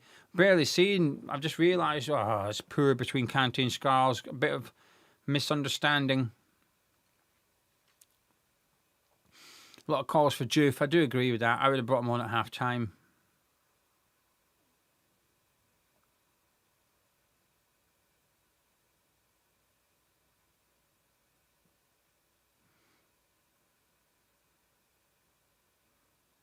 Veltman's an option as well.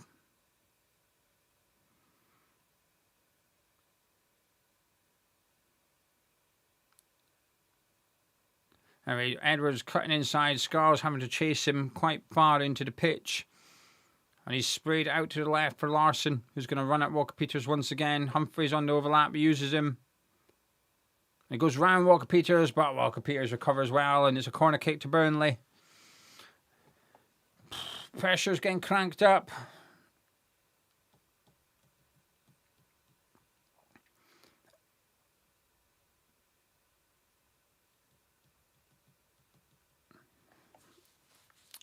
Larsson shall take the corner kick for Burnley. Over on their left-hand side, our right. In-swinger coming up. And it comes. Fleming! Oh, fucking hell. Scarles has headed it off the line. Jesus Christ, how this guy has not scored, I do not know. Burnley are all over us. The equaliser's coming. We're really going to have to do something.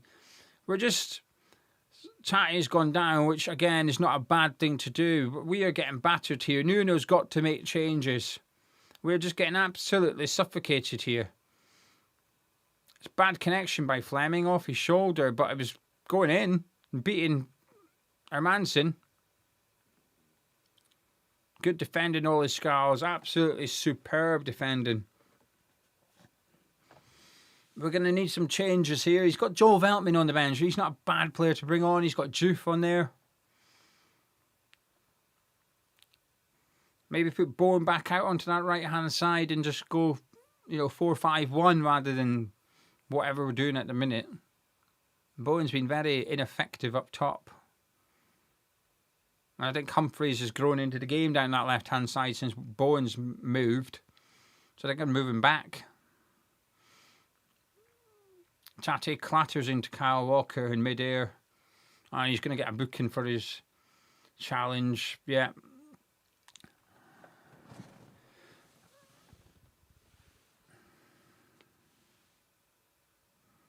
Just need to get a grip of him here. Ward-Prowse is trying to get a grip of him, which is a good thing. Fleming having a pop at Tati. He just needs to watch himself. This is where Bowen, he didn't do it against Portsmouth. Alvarez and Tati got a bit hot-headed last week. Bowen needs to get a grip of Tati here, not the referee. The referee's done nothing wrong. It's Tati he needs to get a hold of. Ward-Prowse is trying to, but it's Bowen's job to get a grip of Tati and just say, look, calm it down. I don't mind him getting booked for that. I hate tackle. That's a Harry Kane move. When you're looking at the defender jumps and you just barge into him. It's dangerous. It's a really dangerous thing to do. I don't mind him getting yellow carded for that. I agree with the referee, but just need to just get a grip of Tati and just calm him down.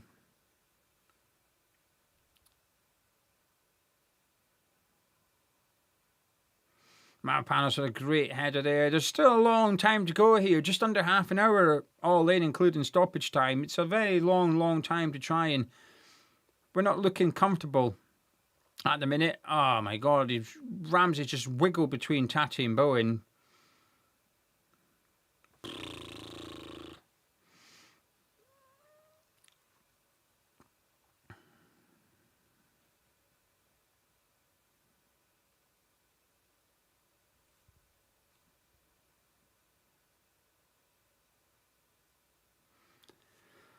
Burnley currently have the ball.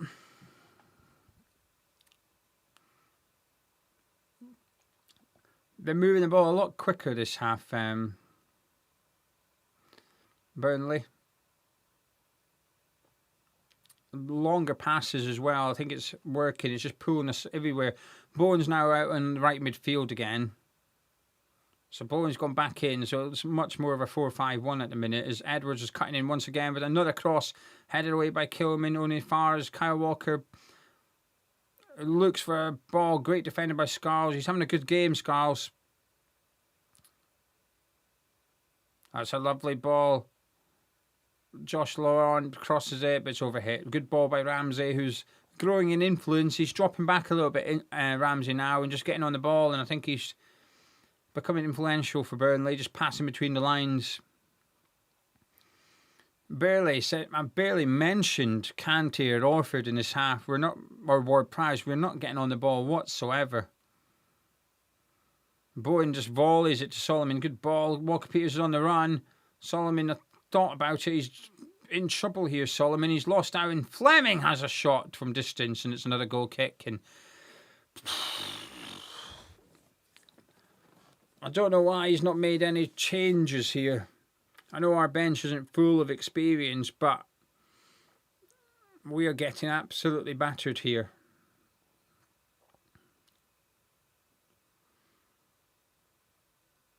I think Veltman needs to come on.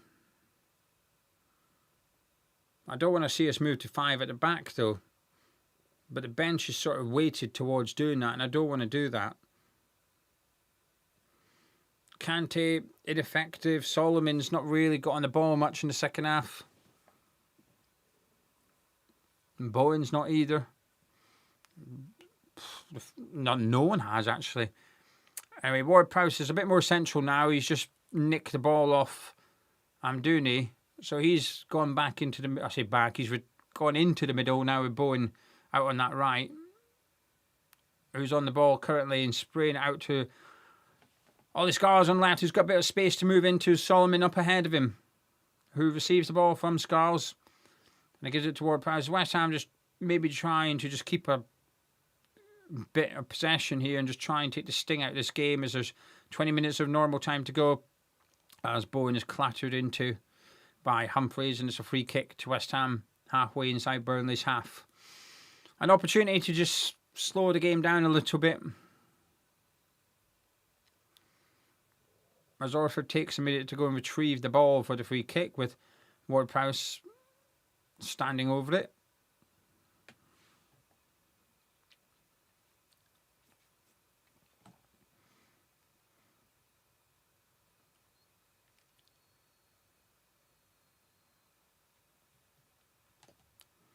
Anyway, Ward-Prowse shall take the free kick.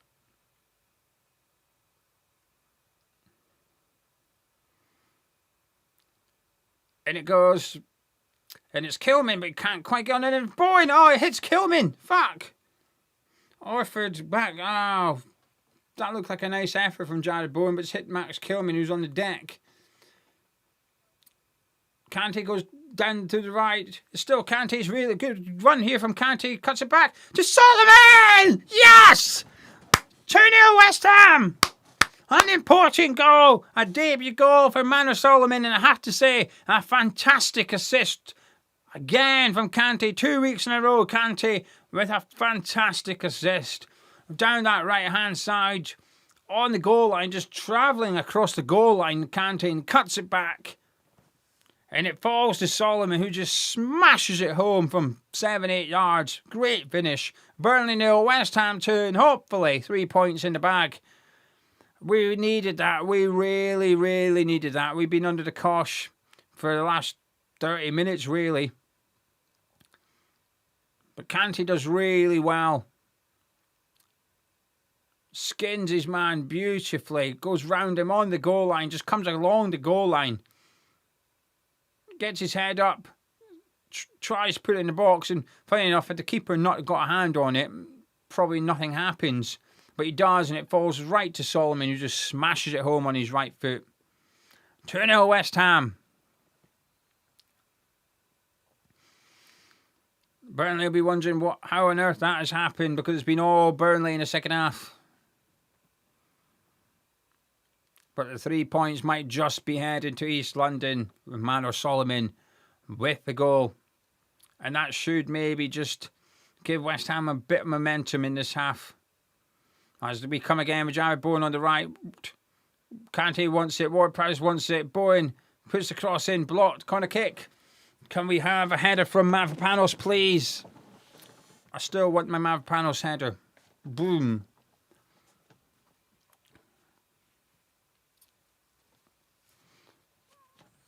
Come on, West Ham. 2-0 up. Big, big win this would be. This would be a big, big win. We haven't been at our best. We've got a lot of players to do. But we can go to Turf Moor and win on opening day.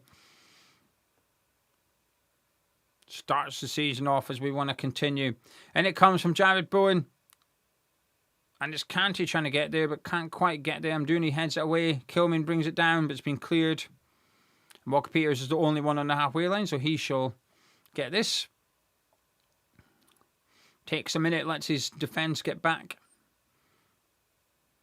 Ward-Prowse goes back to Hermansen.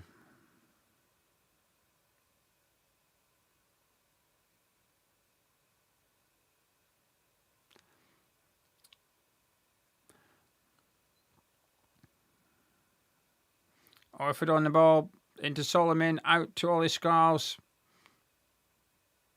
And Kyle Walker-Peters just lets it run out for a throw. And he takes it quickly to Marcus Edwards. Orford putting him under pressure, and that's a really good tackle by Lewis Orford. Throw into Burnley.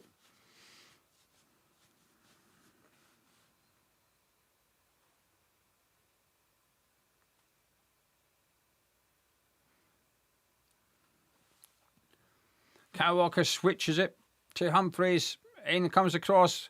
Max Kilman heads it away. Tatic done really well to release Kyle Walker-Peters. Kante's trying to get up to support him. Walker-Peters uses him.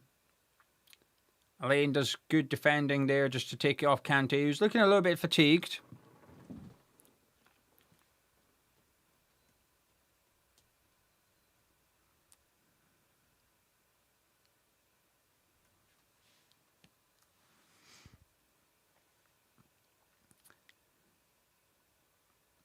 "15 minutes to go. Burnley set to make more changes. West Ham 2-0 up. Goals from Max Kilman and Manor Solomon. As it comes out to Edwards on the left-hand side. Heavy touch, but it's fine. And it's overhit, and it's a goal kick to West Ham.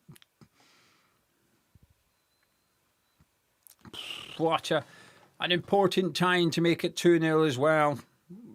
Under the cosh for large periods of the second half. Scarles with a header off the line. Fleming hitting the post.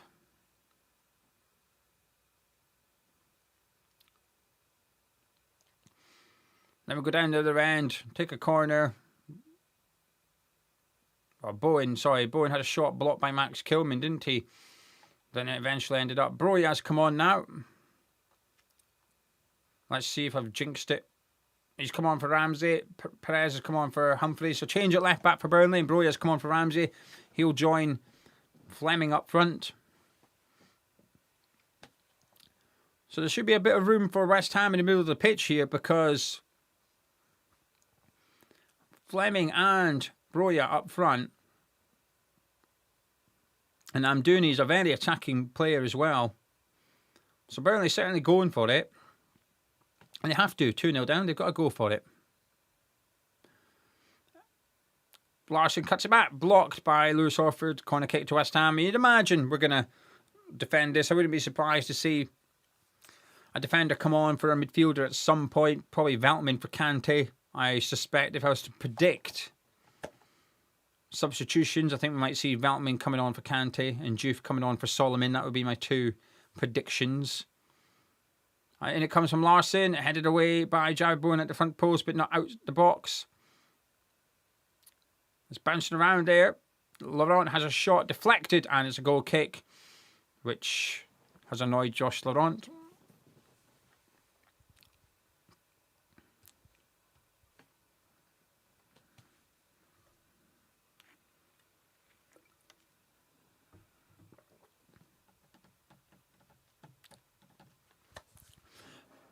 West Ham resume play with the goal kick. Max Kilman taking it, giving it to the goalkeeper. Just want to say a massive thank you to Hughes, saying I would have taken off Kante. Shows what I know. Don't worry, loads of us would, Hughes. At the end of the day, it doesn't really matter now, does it? But very honest with yourself, and thank you very much for the €10 and the support of the channel. It's massively appreciated. It allows me to keep doing this as a job, which is a bit of a dream come true.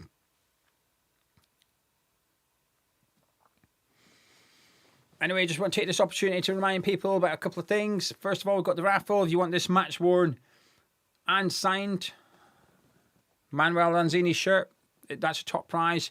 We've also got a signed Mark Noble shirt. We've got a signed Mark Noble captain's armband, a signed Julian Dix captain's armband, and a £75 gift card for Iron's Threads, which is an online store for West Ham United fans. West Ham clothing designed by West Ham fans, £75 gift card for that. So 5 prizes in the raffle now. Tickets are a £5. Buy 2, get 3rd free. Links in description below. All proceeds come to Hammers Chat, just to be clear, and the proceeds this month are going towards the purchase. We've already purchased Y Scout, but it's to pay for Y Scout. So Gonzo can continue scouting players that we've never heard of, and I can access statistics from games. Pretty much it. But it's a professional scouting network that football clubs use. As Mavpanos takes a free kick and goes long, looking for Tati, who I thought was offside, but Lino says no. Tati's brought it down well and just held the ball up quite well. And gives it to Kyle Walker-Peters, who's giving him some support. And he's been gone down a couple of times. Referee says no, and Burnley have the ball back. I thought Kante was away clatter someone, but he didn't. Tati gives it to Jared Bowen. Out to Solomon. Scars on overlap. Solomon uses him. Plenty of support in the box. Scars puts a ball in. Not the best one. And Tati goes up for it, but it's good goalkeeping in the end. And he grabs a hold of it. Releases it quickly. Here come Burnley on the attack with Broya. Switches play to Son. Now Edwards on the right wing. West Ham have got their bodies back. Burnley have got their bodies forward. Josh Laurent gives it to Perez.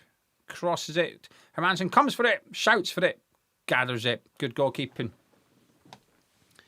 And also, might I just remind patrons, we have a live Hammers Chat event, our first headline event. We've done a couple of, well, we've done one show where we were on a stage, myself and Gonzo. It was the build up to a game. So this one's totally different. It's like cup of tea, but with a beer instead of a cup of tea.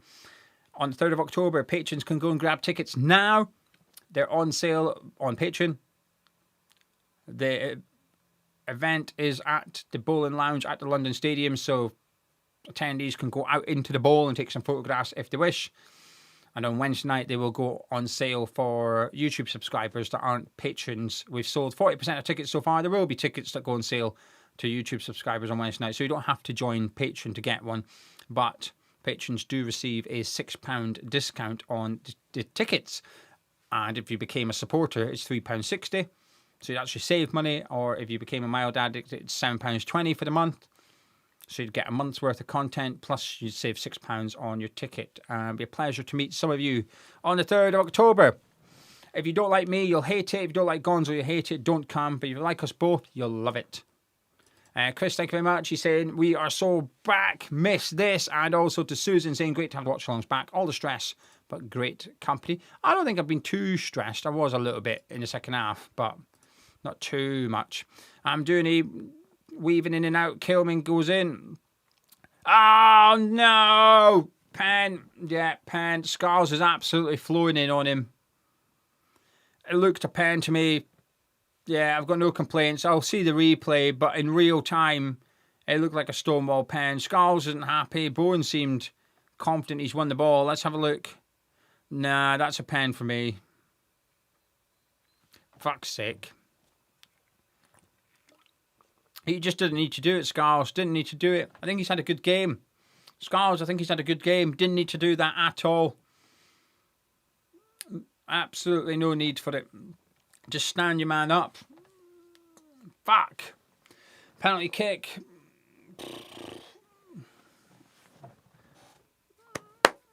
Scarles! Come on, man. You've had a good game. Anyway, Fleming will take the pen for Burnley. Come on, Hermansen.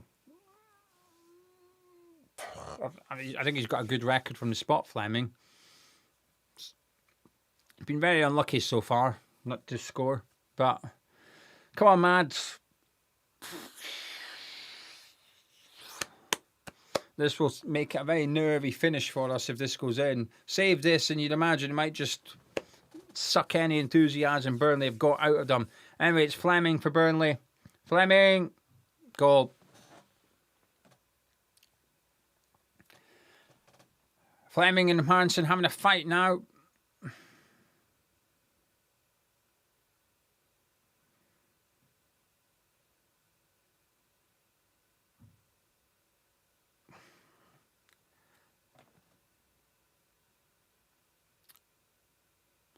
A little bit of handbags.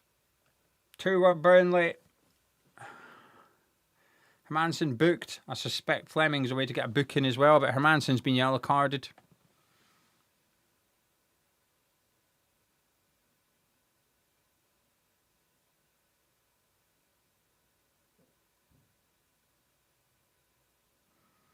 Good to see Mavpanos and Kilman backing up Hermansen. I've gone from feeling quite comfortable and confident to feeling very nervous now. What does he do? I suspect we're going to see Veltman very quickly. Veltman for Kante, Juf for Solomon. I'm calling it. I think he'll do those 2 subs. Anyway, Hermansen and Fleming booked. West Ham get to play underway. 5.5 minutes of normal time plus whatever the referee adds on. As West Ham get a free kick. Very poor play by Pires there at left back for Burnley. Completely miscontrolled it and it hit him. Come on, boys. This would be a big, big win for us. Walker Peters gives it to Bowen. He was expecting Tati there, but Tati was in the middle. Cleared away, Ward-Prowse. Fleming crashes into him, but referee says no. Mavpanos with a really shanked clearance. We're going to be under the cosh here. I don't like this. This reminds me at the end of last season, and I do not like it. Oh, thank fuck. Overhit pass, throw into West Ham.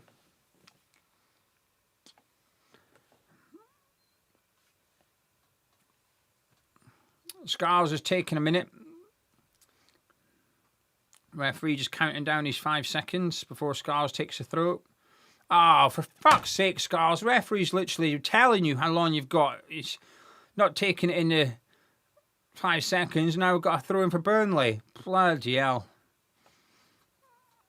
He's had a great 84 minutes and a terrible 2 minutes, all his Scarles. Solomon having to track back against Broya. The cross comes in. Kante cuts it out. Solomon picks it up. And he's going to try and dribble it out. Bloody hell. He ends up clearing it off, Broya. Throw in to West Ham. And Solomon's asking to come off. He's going to have to run off the pitch. You've only got 10 seconds to get off the pitch. Otherwise, you go down to 10 men. So, you better move. Sprint. Mate, sprint. Juf coming on to replace Manor Solomon. He's asked to go off. So, oh, wait. Scarles has come. Hang on a minute. What? He's taken off all his scars, who's apologising to the away fans as he walks past them. I don't mind that. Owning up to him. He knows he's made a mistake. Own up to it. Solomon's injured. He's wanting to come off. So another sub's going to need to be made here, whether it's Veltman and go 5 at the back, or he brings a Jala on and keeps the shape the way it is. But someone's going to have to get ready quickly. I'm surprised we didn't quickly adjust that sub to buy time for and put Juf on for Solomon and then get the next sub ready. But Burnley come again. 3 minutes, for fuck's sake, to go here. Broya on the ball. Orford chasing him. Out to Pires. Cuts it back. Bad cut back. Tati picks it up. He's under pressure. He's got no one to help him. And he gets kicked by Amdouni, and it's a free kick to West Ham inside our halves, and you suspect we're going to take a couple of minutes. There is another sub to come on. I think it's Joe Veltman, who's going to come on and replace Solomon, you would suspect. So I think we're going to see a 5 at the back here. Or maybe we'll stick 4 at the back and push Walker-Peters forward like we did against Portsmouth last week. Maybe Walker-Peters comes over to left back and Juve goes left midfield. I think that's what I would do. Veltman right back, Walker-Peters left back, Juve left mid. Let's see. But certainly Joe Veltman is ready to come on to replace Manor Solomon as Kyle Walker just flies forward from the centre-back position where Kante's waiting for him on the halfway line. Gives it to Laurent. 2 minutes to go. Into Broya. Out to Pires. I suspect we're going to have a hefty amount of stoppage time as the shot comes in and it goes out for a goal kick. Laurent there with one of them cross shot type things. The power of a shot, but the direction of a cross. All it needed was a touch, but there wasn't one. And it's a goal kick to West Ham and an opportunity to do our sub. 90 seconds of normal time to go, plus I suspect we're going to get 5 or 6 minutes added on here. As Joe Veltman comes on to replace Manor Solomon. And let's see if there's a reshuffle. Well, there will be some form of reshuffle, but it looks like Juice still at left back. So it looks like we're just going to 5-4-1 here. Where's Kyle Walker? No, sorry. Walker-Peters is now left midfield. So Joe Veltman's gone into right back and Kyle Walker-Peters has come over to play left midfield ahead of Juve. I would switch the pair personally, but as they come again, and Burnley, Ward-Prowse under pressure, just clears it anywhere, but it's not far. Amdouni under pressure from Kante. Amdouni! Just over. 30 seconds of normal time. Bloody hell. It's a bit of a smash and grab from us if we can get this 3 points. We haven't had loads of opportunities, but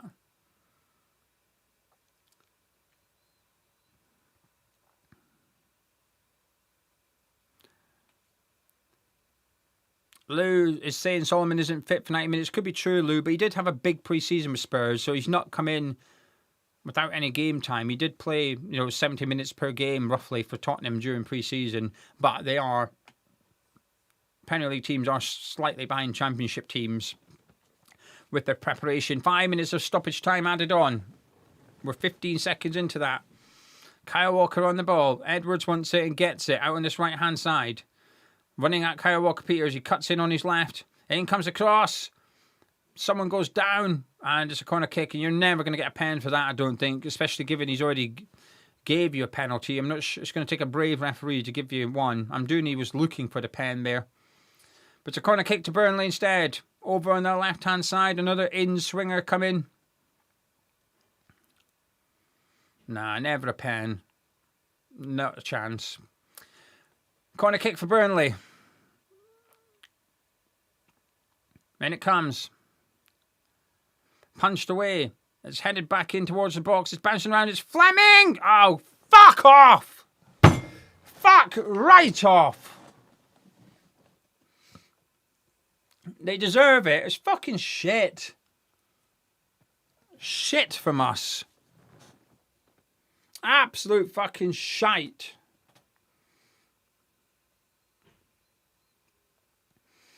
They deserve to equalise when it was 1-0. We made it 2-0. Gave away a pen.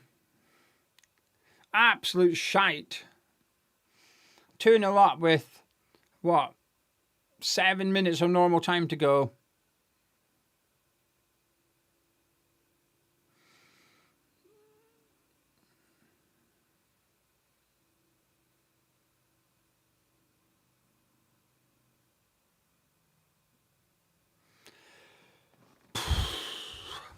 Absolute fucking shite.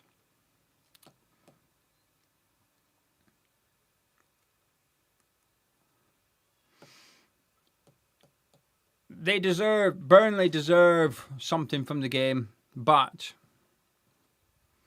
it's definitely 2 points dropped. 2-0 up with 10 minutes ago. We fucked it. We've absolutely fucked it.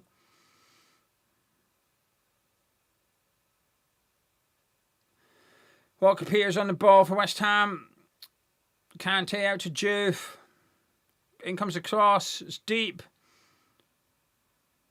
Tati puts it back in the box. Walker Peters brings it down. He goes down. Referee's not having any of it. It's ugly on the edge of the box now. Here comes Burnley. Oh, fuck off. No chance. Surely not. Broya. No. Pass 1. Pass 2. It's still Broya. No. Oh, thank God they're terrible. That was a terrible, terrible pass, and Hermansen just picks it up.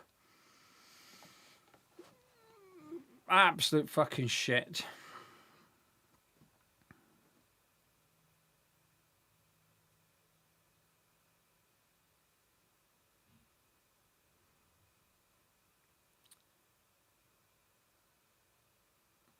"90 seconds to go, plus whatever else we get added on with the goal."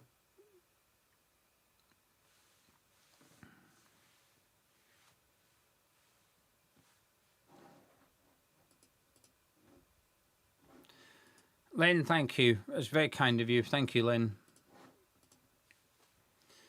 Walker Peters on the ball. Can we nick it?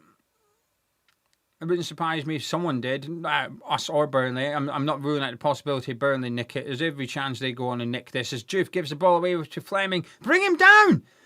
He's brought him down. He's away get a booking, but I don't mind that. He had to take that yellow card.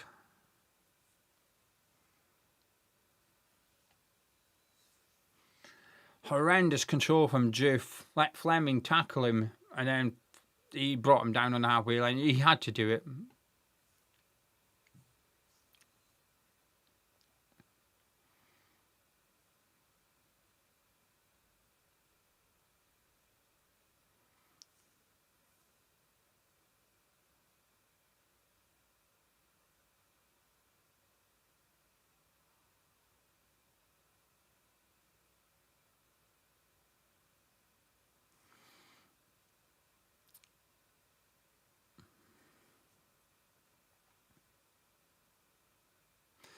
Fleming potentially.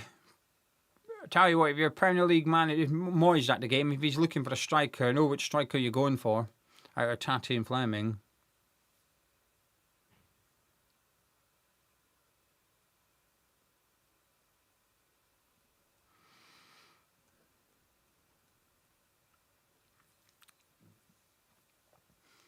Fleming's still down. He's got physios on at the minute, so there's a delay in this game.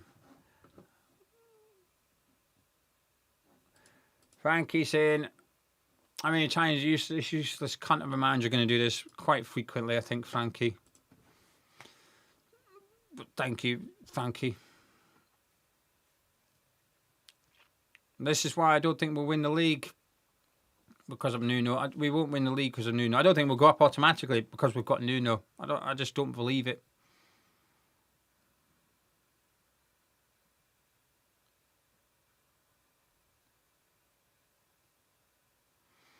Anyway, Walker takes a free kick.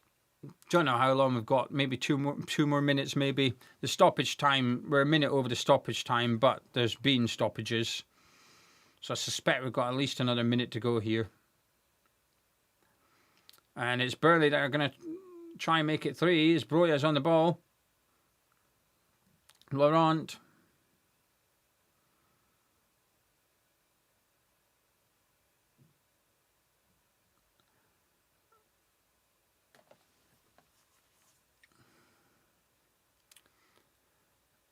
Bowen wins it back, then not quite actually, he loses it.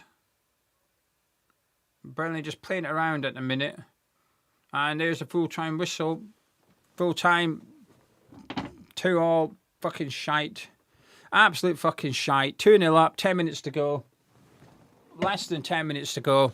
And we draw 2-2. Just clueless in the second half from Nuno. Nuno was absolutely clueless in the second half. He didn't know what to do. He was just